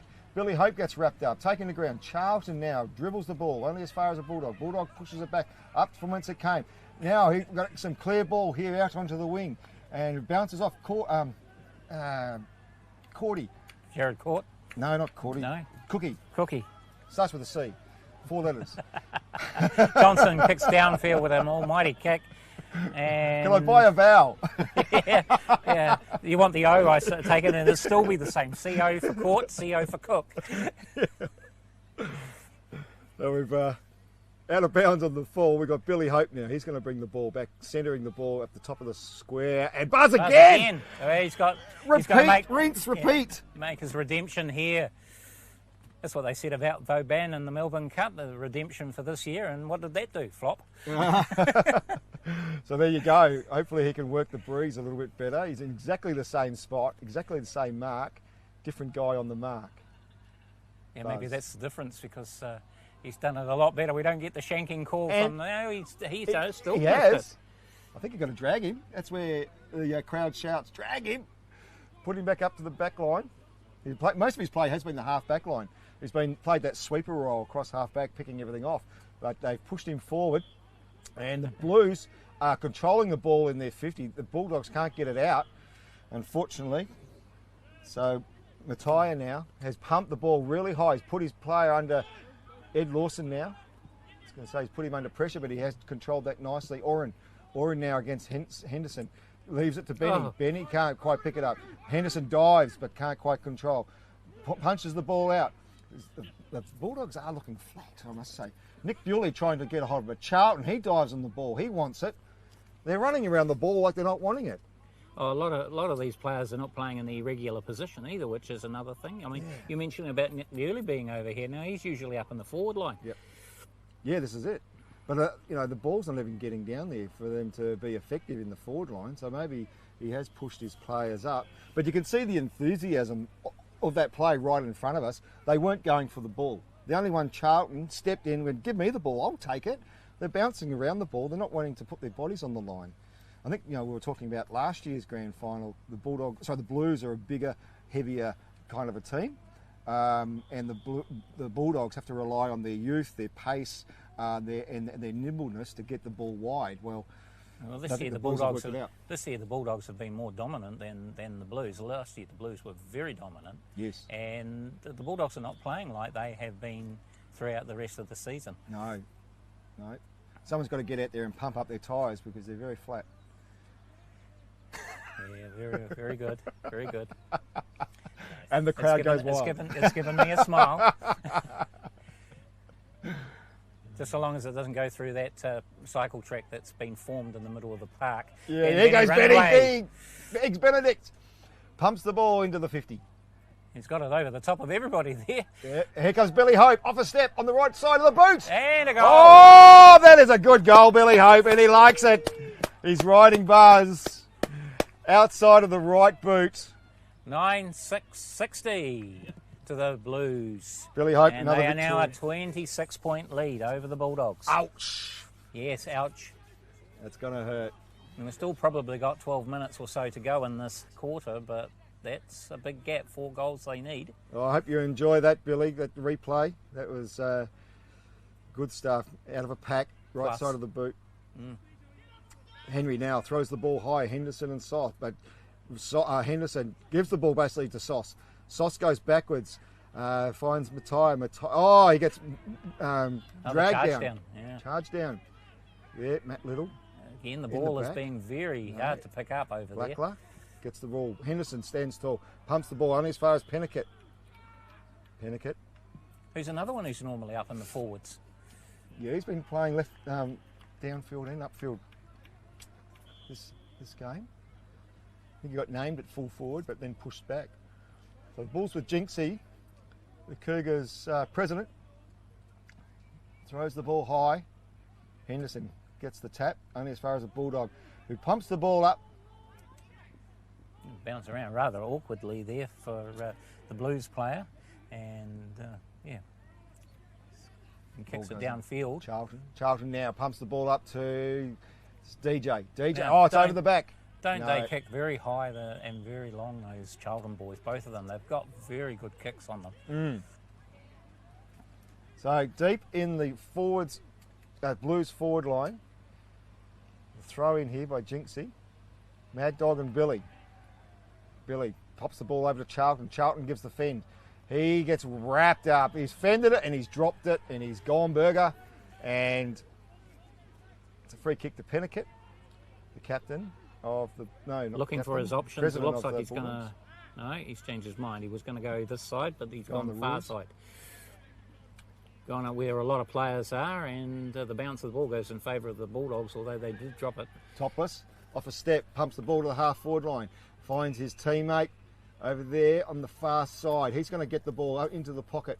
And there's a player, juggling mark as he falls backwards. He's got it too. Everyone's arguing that he actually had the ball. I think that's Tim. Tim's come from the back line, Tim Thorne. Tattoo Tim. Yes. He comes from Melbourne, so he knows a thing or two around the big sticks. Let's see if this is a game changer. He just needs to score this into the wind. Well, that's what the Bulldogs need. They need something different from their players. It's got the distance. It looks good. 2 sticks, Yeah. 2 fingers. 2 finger salute from the umpire. So we got 9-6 to 6-4. So that is a lead by the Blues. They are 60 points to 40. 20 points is the margin. Yeah. Still, the Bulldogs need another 3 just to get within range. 4 to take the lead. It's a big ask for them. Halfway. How long to go? 11. 11 to go. So halfway through, Tim Thorne thrown into the forward line. Started off as full back. So Lachlan, here goes Charlton. Charlton pumps the ball only into the pocket. Yeah, Lachlan obviously throwing the magnets around, a little bit desperate to make things happen for his Doggies team. Doggies haven't won a flag since 2018. Yeah, that sounds about right. Is that right? Yeah, because it was Eagles for a few years and then the Blues for the last 2. I'll probably be corrected. Leave your comments here. Well, my phone's buzzing. But that's not bad for a new club who only got their first win in 2009. First flag, yeah. And you know what it was, Leroy? What? Youth. So it was Lachlan and I in the Bulldogs back in 2008. We went to the ARA and we went to a lot of universities and we employed a lot of, well not employed, we chose a lot of youth players. The other teams will be asking how much you paid them. And the Bulldogs were dominant for the next 10 years. And it was all youth. So Topless tries to get, Harpy's done well by himself. He's been able to get the ball, pump the ball down into long grass. Topless couldn't quite get rid of him. Larissy now, he tries this step. He steps DJ, but he still gets his kick back up to Harpy. And Nick Bewley comes in with a sliding fullback mark on the half forward line, on the wing. He's a long way from home. There's not much action happening in the forward line. But he goes up to Oren. Oren is easily taken care of by the New Zealand's fullback, and he just takes his time, works his way out of traffic, pumps the ball up to the half-forward line, does Dan Benny. Benny over the top to Howie. Howie now on the burst. He's making Jacks work hard for him. But here comes Billy Hope with his second goal. Not quite. No, it's Dan Howie. He hasn't taken a mark. He's taken it through for a point. He hasn't taken a mark. It's a point. Yeah, it should be a point, yes. Yeah, it wasn't 10. He went it through wasn't the 10. goal. It's a point. So, yep. Everyone comes to the same party now. yeah, eventually. So another point to the Blues, 61 to 40. Jack Pennicutt out from the full back, pumps the ball 60 metres. Charlton in the way. Charlton now bumps the ball back into the hot spot. And Larissy tries to control it. Can't quite get onto it. Tierra can't. Oh, is that Billy Hope again out of the pack? Yeah, just no, it's DJ. Though. DJ Miller, or should I call him his real name, DJ Kilden, snapped the ball around his corner and he's been able to put the Bulldogs back in It'd be funny if they were cousins, DJ and CJ. What was that? Charlton. Straight to Charlton. Charlton pumps the ball. Only a point. Is there a whistle? No, it's a point. 1 point. So, look, they're ruining their perfect start of 6 goals zip. Now they're 9 goals 9. What's going on? They're getting a bit. They're edging towards that 4-goal lead again. So, the first half they had 6 goals straight. Now they're 9-9. Up until Billy. I think it was about 5 minutes to go in the second quarter that they finally got it behind. Watch this. Billy Hope, deep in the pocket. I think he's going to try a banana here. And the Bulldogs aren't awake to it. The Bulldogs should be 5 metres. He is. He's spinning around on the. Oh, he doesn't quite bring it. He does bring it. Yeah, it's been called. So that was the very replay well on that done. one, Donna. 10-9, 69. Well done there for. All right.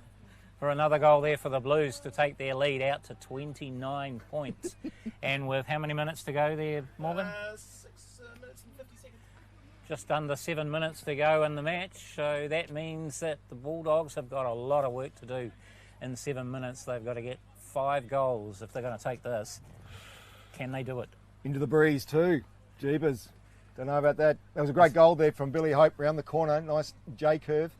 Mackie now out of the centre, pumps the ball into the 50 over Panickett's head, and it's going to dribble away to the pockets. No, it's going to bounce up for Hope.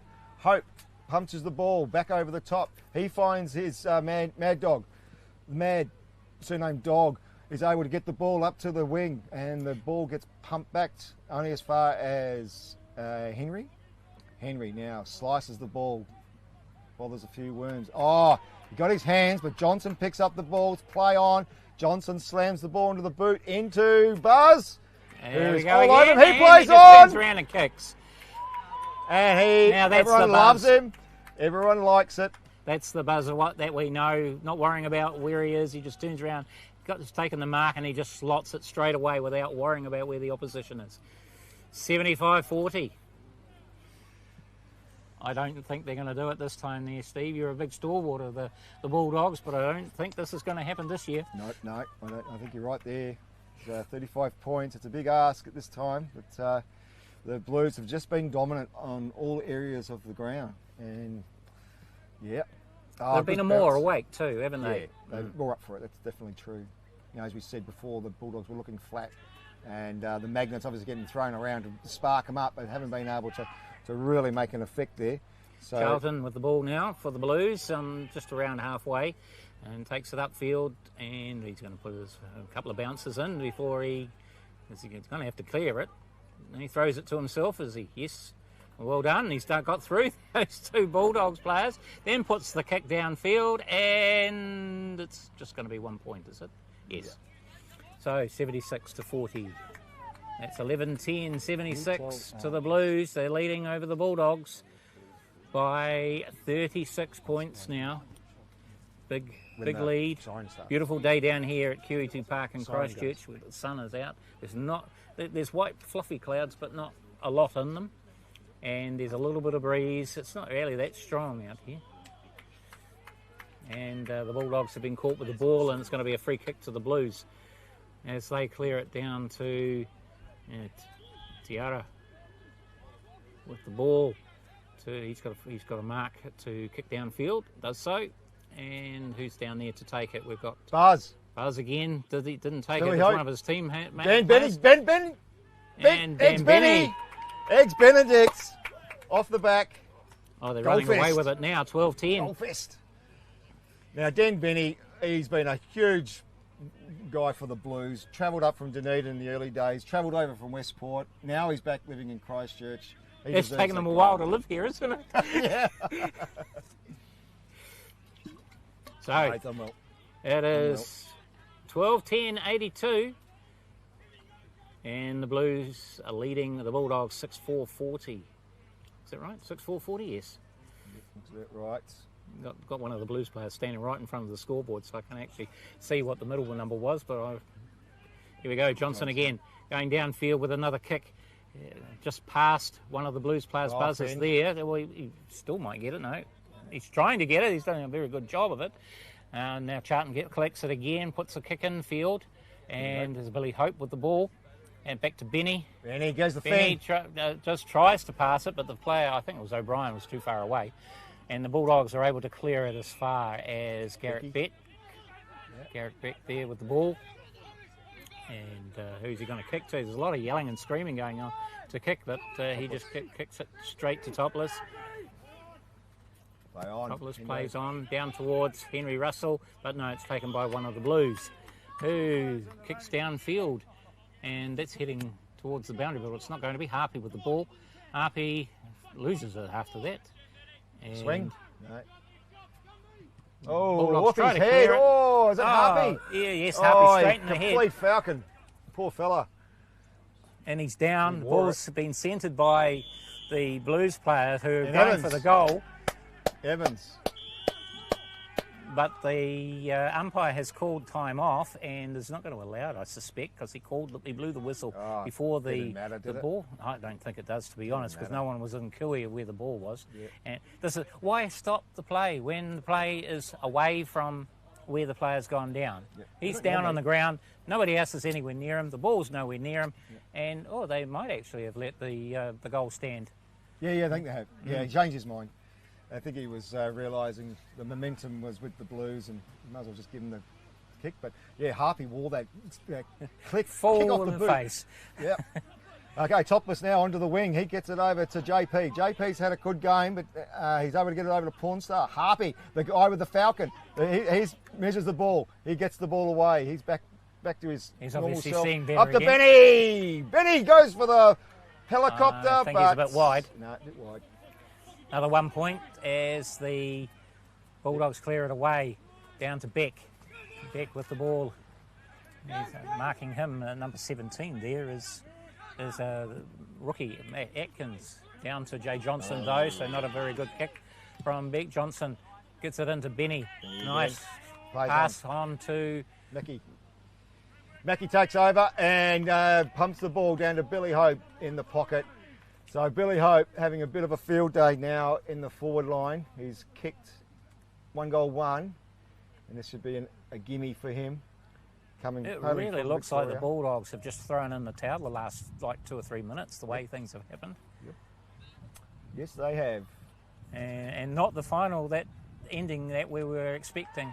No. Another goal goes straight through for Billy Hope. Well so done, Billy. 11, 95, and the lead now is 55. 2 goals to Billy, and better start thinking about who my best on ground is. Well, I don't know. There's been a lot of players playing out of position, going up and playing into different positions all through the game. Yeah. And do you take them into consideration? The likes of Phil Henderson, who's in the middle now, then he's been on defence, and then he's been on attack. So, and there goes the hooter. There it is.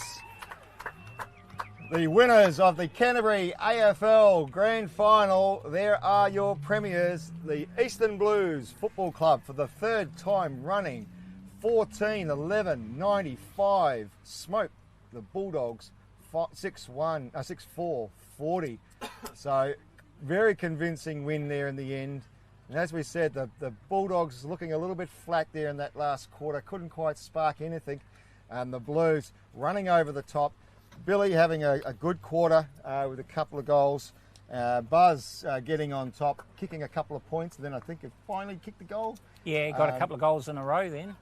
Lachlan Keating, the coach for the Bulldogs, trying to throw the magnets around. He took out his dedicated backman, Tim Thorne, Tattoo Tim, put him forward. He kicked the goal for the Bulldogs, but unfortunately the setup and the structure of the Bulldogs just couldn't quite match the Blues. The Blues have been pretty dominant, even though throughout the year they had some really good contests. The Blues were far more prepared today than the Bulldogs. That's certainly not the score that I expected in this match. I mean, yes, I might have been thinking that the Blues could do it because of the injuries that the Bulldogs had going into this match. Yeah.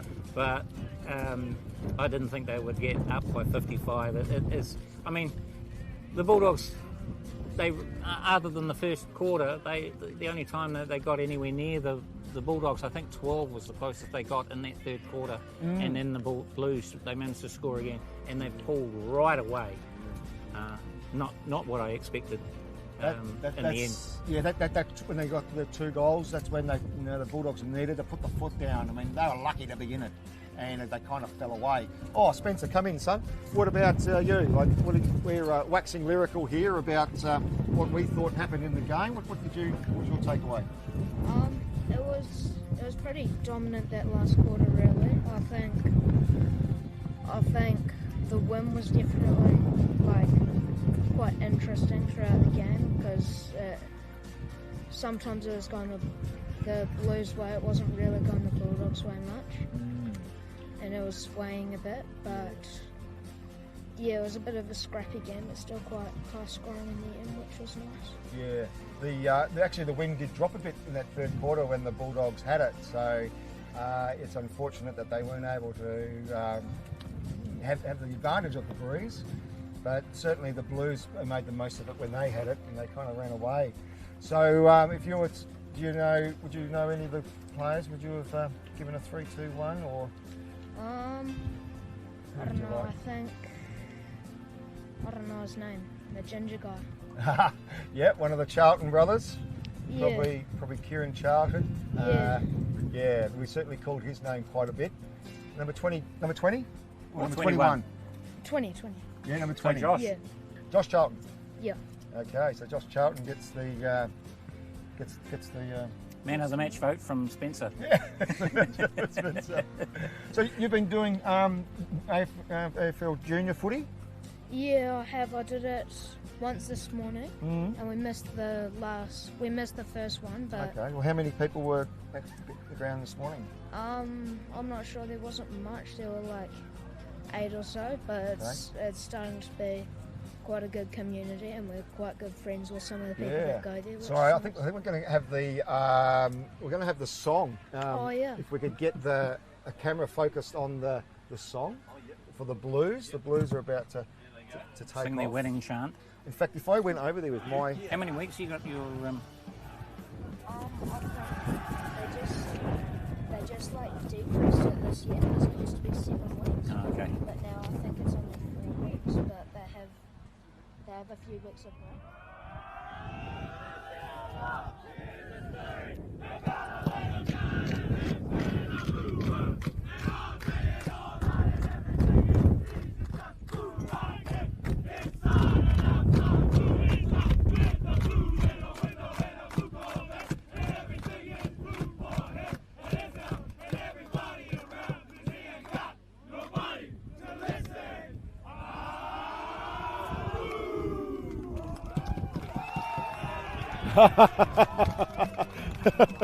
Josh Charlton does a backflip.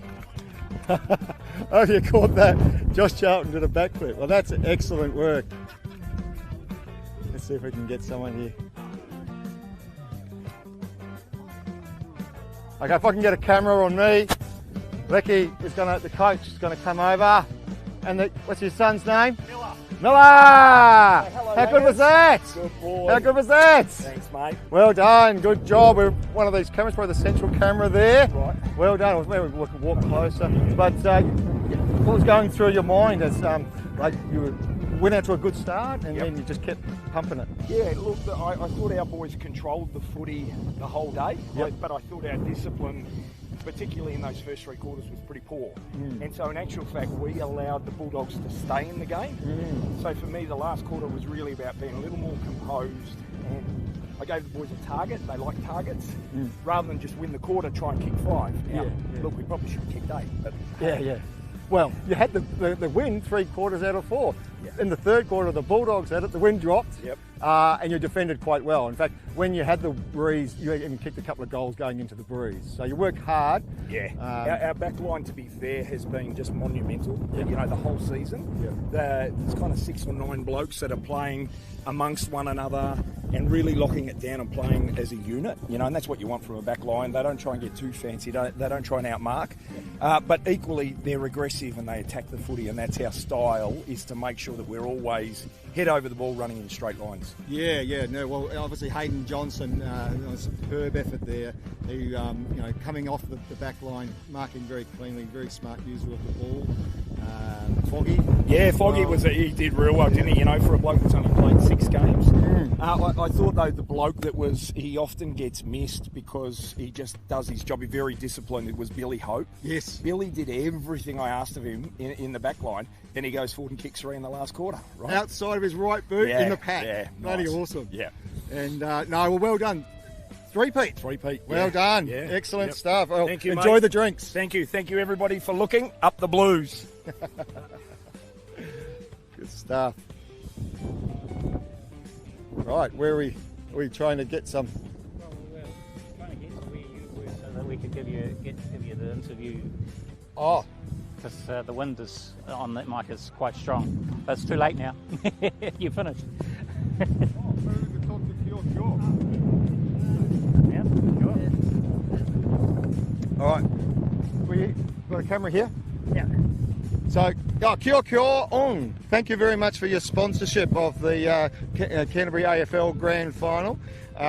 What did you think? You saw the action? You're welcome. We are proud to sponsor this Grand Final, and as always, it was an enjoyable game. Maybe it became a little bit one-sided towards the end, but hard luck to the doggies, and congrats Blues. What's and the goal? We hope to sponsor you guys next year. Oh, great. Good to hear. We'll be back, definitely. Yes. What's the story with this cat? He is Simba. He became the Cougars mascot. Yeah. He is also the Cougars mascot, and well, we are hoping the Cougars are hoping to be here in next year's grand final. So, And you play for the Cougars, so Yes. you'll be on again for the Cougars next year. I'm pretty sure. yeah. So the breed of the cat is part cougar, part Yes, but ragdoll. ragdoll. Excellent stuff. Well, thanks very much, Cure. Yes, Thanks very alright. much for your sponsorship of the game. Pleasure. Wow, ladies and gentlemen, what did you think of that, Leroy? That game? Well, most of the match was actually really, really good and exciting. It's just a pity. Yeah, it was just a pity that in that last, I don't know, 7 or 8 minutes of that final quarter, the Bulldogs just looked like they had cried enough. Yeah, they cried enough. Yeah, definitely. They just were not in the game and decided to leave the game early, unfortunately. So, Maybe some pub calls were calling them a little earlier and they were saying, okay, let's go. but the Blues, they never take the foot off. They are under Lecky. He was the coach of the year for, I think, 3 years running before this year. He really knows how to pump the players. He said just there in that little segment that he gives them small goals to get through each quarter, and he knew that they were kicking into the breeze, so they changed it up a bit and they were kicking it short rather than trying to kick it into the breeze and things like that. So he's a smart coach. There's no doubt about it. He knows when to put the foot down and when to bring the foot back, or give the inexperienced players something to work towards. And the three-peat for the Blues now. Who was the last team to do that? Wasn't it the Bulldogs? No, it was the Blues in 2006, 7 and 8. That was the last time. Yeah. The Eagles won it. Well, the Bulldogs won it twice, and then the Eagles won it twice. The Eagles may have won it again twice, but certainly, it's only been done twice. The three-peat. And that's been the Blues both time. That's why I remember the Bulldogs, they had a run of 10 years, but they had 5 wins in there or something, but they had losses as well along the way in the finals. That's it. Now, what are the Bulldogs going to have to do now for next season? They've gone through the season where they topped the table, they looked like they were into it. Come the final, they didn't. Yeah. They were there for 3/4 of it. Yep. But that's it. Yep, that's right. They've got a great team. They've got youth on their side. They've got. They have lost Tim Terpstra, their coach. Hopefully, Lachlan Keating steps up as their coach. He's a smart cookie. He'll get them trained well. I think it's their ability to move the ball that we saw during the year around the Blues, and really wanting to play. But I just think the Blues wanted it more. I think there was a passage of play where we commented they weren't picking the ball up. The ball was there to be picked up. The only one who went in for it was Charlton, busted through all of them, and I think it went through the hands of about 4 Bulldogs players that just were not that aggressive for the ball. You've just got to be aggressive. And these older chaps, the Blues, they're all, average age of around 35 or something, We've got 44-year-old players, we've got 3 over 40s, we've got a lot in their 30s. They just know how to play footy, they know how to get down amongst in the trenches, muck in and find the ball and get the ball out. And then you've got your superstars, Hayden Johnson and Josh Mackey and Dan Howie and, these guys who, there's a few that fly in, fly out for the Blues, no doubt about it, but they have brilliant talent, and it's always the bottom 6. If your bottom 6 is average, that's okay. But if your bottom 6 is crap, it's pretty hard to maintain pressure in the game. So, and that's the difference between these 2 teams and the other 2 teams in the competition this year too. The Cougars and the Eagles just didn't seem to be up to these 2 teams. So we've had the final that we expected, and we had the final that they deserve to be there, both teams. Oh, totally. Yeah. I'm really hopeful that the Eagles and the Cougars are a lot more competitive next year. But certainly it's going to be these 2 that are still going to set the benchmark for next year. So I think we might call it a wrap, and we've got some awards probably to go to. If we're going to do a camera thing over there.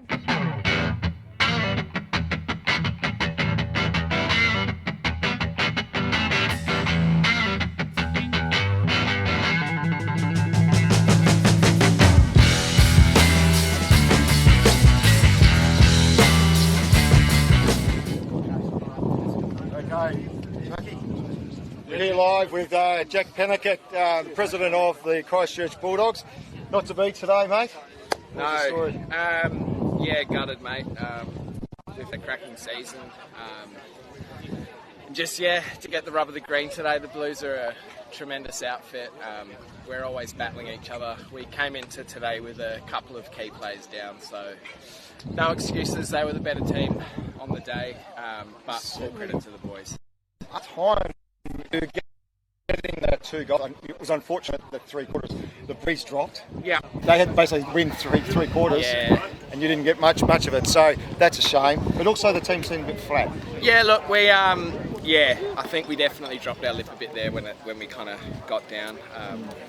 But look, we'll learn from this. We've got a very young team. We've got a bit of a succession plan going. So, as I say, this is one game. It's the one that counts. But we'll be back, and we'll certainly celebrate the season this afternoon. Well done anyway. Great that you won the top of the season, but you didn't quite win the big flag on the day. Yeah, well done. Well done, Jack. Thanks, guys. Well Thank done. you. Well done. Right, we're going to have the Blues presentation, so we'll come back, and Matt's standing ready for the presentation. Good? Yeah. All right. Okay, welcome everyone. Just ask everyone to gather round who wants to listen up. We're not going to go with a speaker, it's playing up, so we're just going to go, rogue. First of all, my name's Matt, I'm Canterbury AFL President, so welcome to 2024 Canterbury AFL Grand Final. What we've just witnessed, I think, was a pretty good standard and a pretty good promotion of the game. So first and foremost, congratulations to both the Bulldogs and the Blues for making the Grand Final.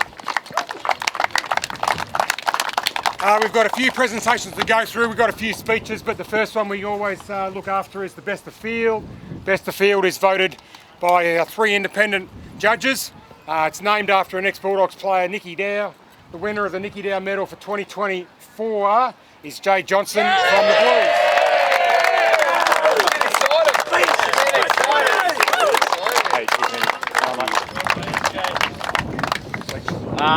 Firstly, thanks to the Bulldogs. Real tough game out there. The ground hurts. I'm really sore. But cheers to the boys. They put on a pretty good performance that last half. So cheers, boys. Have a good night.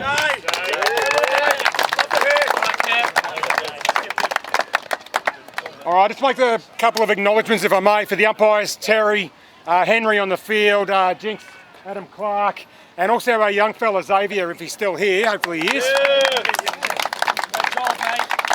He's over there, looks like he's getting a feed. He probably deserves it. So we're a bit short today, so well done. Thank you. The goal umpires, Andy Howson, Brian Higgins, thank you very much. The scoreboard attendant, Ricky Van Alphen.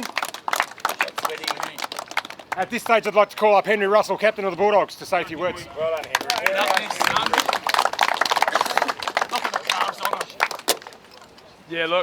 Firstly, congrats to the Blues. Just well done. You really stuck it to us today, straight from that first quarter. We were coming into this, knew it was going to be tough, hard ground, big bodies, big shoulders, all that kind of stuff. Just well done. Our boys, heads up. 2 years in a row we've been in this spot, but it's just how it is. It's how we keep growing, we keep moving forward. We didn't do a lot wrong today. Just think of that, we just didn't do a lot wrong. Okay, we got plenty more to work on and stuff like that to get more right. Cool, thanks to the umpires. Again, we can't do this game without you guys. And we've got to thank our coaches, our ring-in coach today, Lachlan Keating, thanks for filling in. Our head coach, Tim Terpstra, we wouldn't have been here without him, so thanks, Tim. Thanks to our sponsors, Prosper, O'Shea's, Sterling Sports. Do we have anybody else? Thanks a lot. Thanks again to the Blues. Congrats. And cheers. See you. Before I ask the Blues captain to come up and say a few words, just want to acknowledge that we've got about 8 boys going to Australia next Sunday with the New Zealand national men's team, and we've got how many girls going? Quickly, anyone? 5 girls going, so I want to wish you all the best for that. Both teams have got players going, so boys, go well and represent the country well. Captain of the Blues, Jay, before we move on, come up and say a few words, please.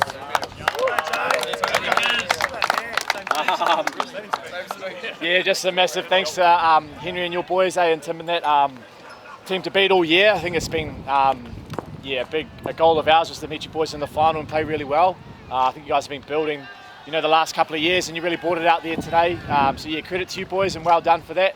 To our boys, I think the last 5 years kind of speaks for itself. So 5 grand finals, 3 wins is pretty massive to the effort that you've put in everyone at the club. So yeah, can't thank you enough, can't say I'm proud enough, and just real proud of the club and where we're at. So yeah, cheers boys, and thanks to the Bulldogs, pretty unreal, thank you.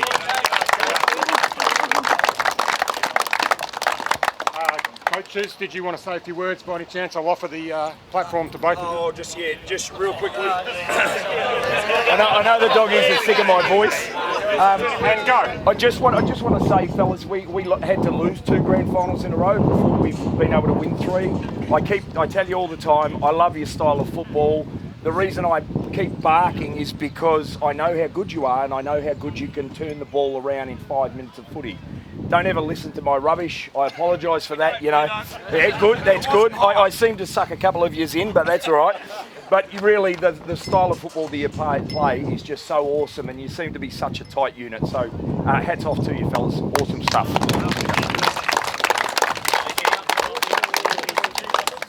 Yes, Henry, kindly highlight. I'm just a ring-in. I just came down to help out and moved a few magnets around. But yeah, to the Blues, you've been the benchmark for probably 20 out of the last 25 years, and where everyone seems to be chasing you guys. But I think just today you're probably just a bit too big, too fast, too strong, and too good. But as Henry said, I don't think we got a lot wrong, but you guys got everything right. So well done to you guys, and well done to Mackie.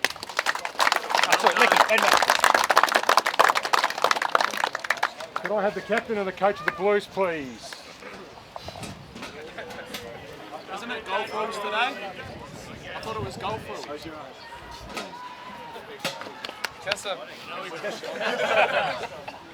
On behalf of the committee and the Canterbury AFL, I present the trophy to the Blues.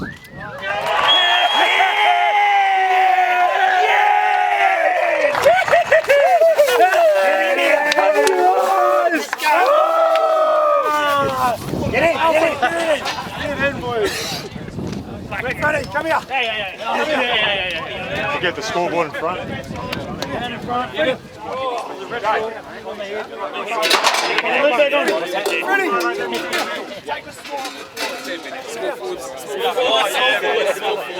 that score in there, boys. Get that score in there. Get rid of small forwards. Stand up, small forwards. Sit on it. Angle it. All right, guys, look at me. Go, boys. Look at Matty. 3, 2, 1, come on. Up the goal!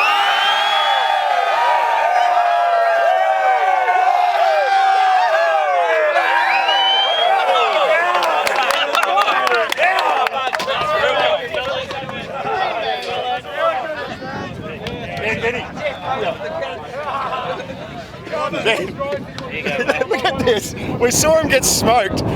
His head hit the dirt first. His shoulder. He's pretty sore, mate. Oh, pretty sore. Yeah. Poor bugger. Did you hit the bike track? I'm not sure, but I've had 2 separate people say I did the scorpion when I hit the ground. So you did. It's on tape. Oh, good. And a big cloud of dust. I look forward to seeing it. Yeah. Well done. You obviously did a lot of travel over the years. Dunedin, Westport. Now you're back in Christchurch. Yep. I'm now living in Christchurch, so it's good to be based here. And you're also, you've gone through the tough years with the Blues, where you maybe only had 14 on the paddock, and now you're, on a three-peat. I thought I might not have made the 24 today. We've got that many good players. Yes. Yeah. It's a good problem to have. We had some really good players not play today. Yeah. Just because we had 30 available. Yeah. That's a shame, but we're stoked. We're stoked. 3 in a row is bloody awesome. You're probably going to go close to, Pep Mick Atkins as the sexiest blue on the paddock with these scars. I'm sure you'll get plenty of notice down at the pub. Thanks, You're going mate. back to one I'll of the... make sure there's plenty of photos, eh? Yeah. You're going to a watering hole tonight? I'd say so, mate. I'd say so. Yep. Going to go have a cold shower. Yes. Yeah, and then on to Lecky's house. Go for a dip in the ocean and get some salt water into those wounds. Not a bad idea, mate. Cool. Good on you, Dan. Thanks a lot. Good job. Cheers, well mate. done. So we go and interview some other likely, unlikely characters. Oh. Let's get,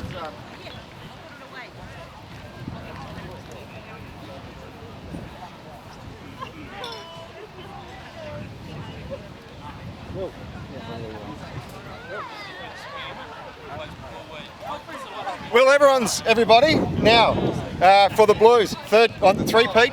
Yeah, mate. And well done, excellent effort. So you started in the forward line. I think you got drifted around the positions. I actually started on the bench, played the second quarter, and then came in on glory finish for the last 5 minutes. Awesome. For a goal. So not too much of a role for me today, mate, but just great to be part of it. Such a great team. So what's the difference with the Blues and the rest of the teams, do you think? I don't know, mate. Today it just all clicked and just playing hard at the footy. Obviously, you saw out there, very physical. Guys like Nick set the tone. They're such a great young team, so fast, the Bulldogs. We just didn't give them an inch and just didn't go their way today.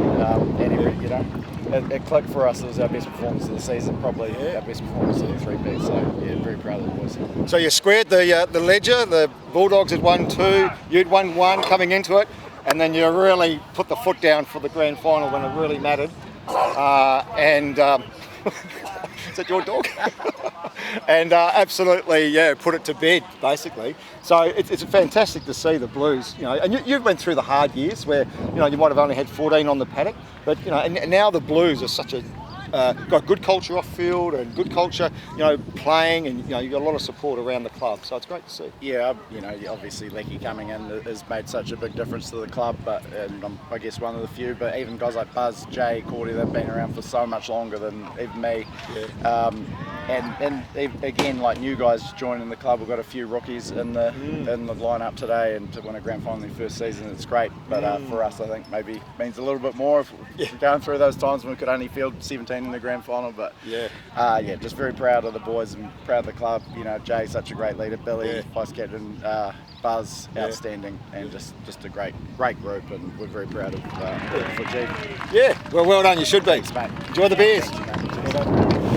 Jeez, they're going to have a good party tonight. They're making some speeches while we go.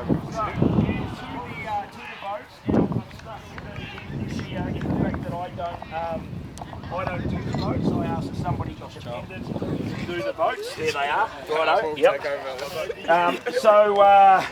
Our first voucher goes to our big ruckman who ran, Philly boy.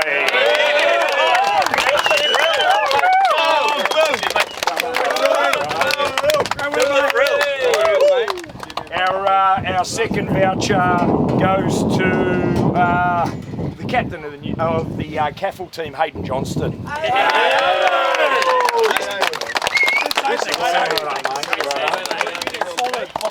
Right, we're going up the votes here in the fella's opinion. And interestingly, he said humorously during the week, "Where's my vote?" So there you go, Joe Harpy.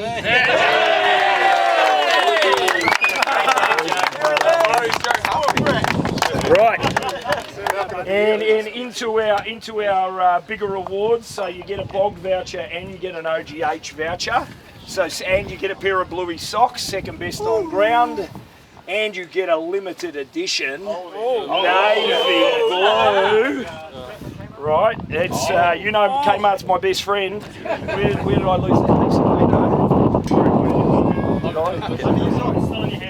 It's is it? Take your time. I'm nervous. All night. Thank you. This fella, by goodness. He last year's grand final, he did everything I asked of him. He's so disciplined. He takes on board what you want him to do. He plays a coach's style of football, and that is our vice captain, Billy.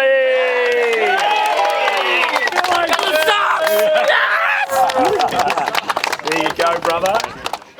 And then, right, so best on ground as adjudged by the impartials. So he gets a $100 Rebel voucher. Thank you very much to Matty Burnick. He gets a pair of Bluey socks. He gets an OGH, and he also gets one of the limited editions. And by the way, I got these for $6, so they may not fit you, but who cares?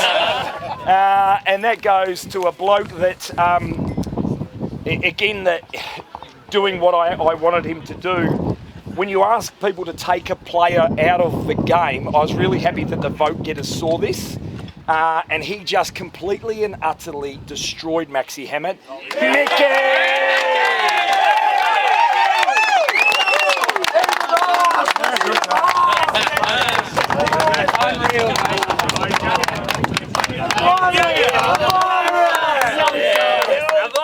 So look, we got plenty of drinks. There should be some ciders, there's champagne, there's soft drink, there's beer. So please make sure all the supporters get, you know, the people who do a great job for us. Go, mate. One person we're forgetting, and it's the head coach. But,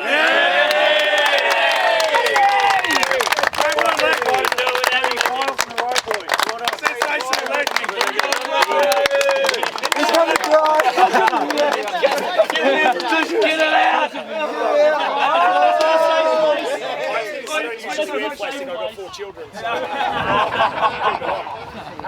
Anyway, so let's enjoy ourselves here. Then we're going to head to the OGH for a short period, and then back to my place, the club rooms. Go and enjoy. Good work, boys. Follow the Paula. Follow the Paula.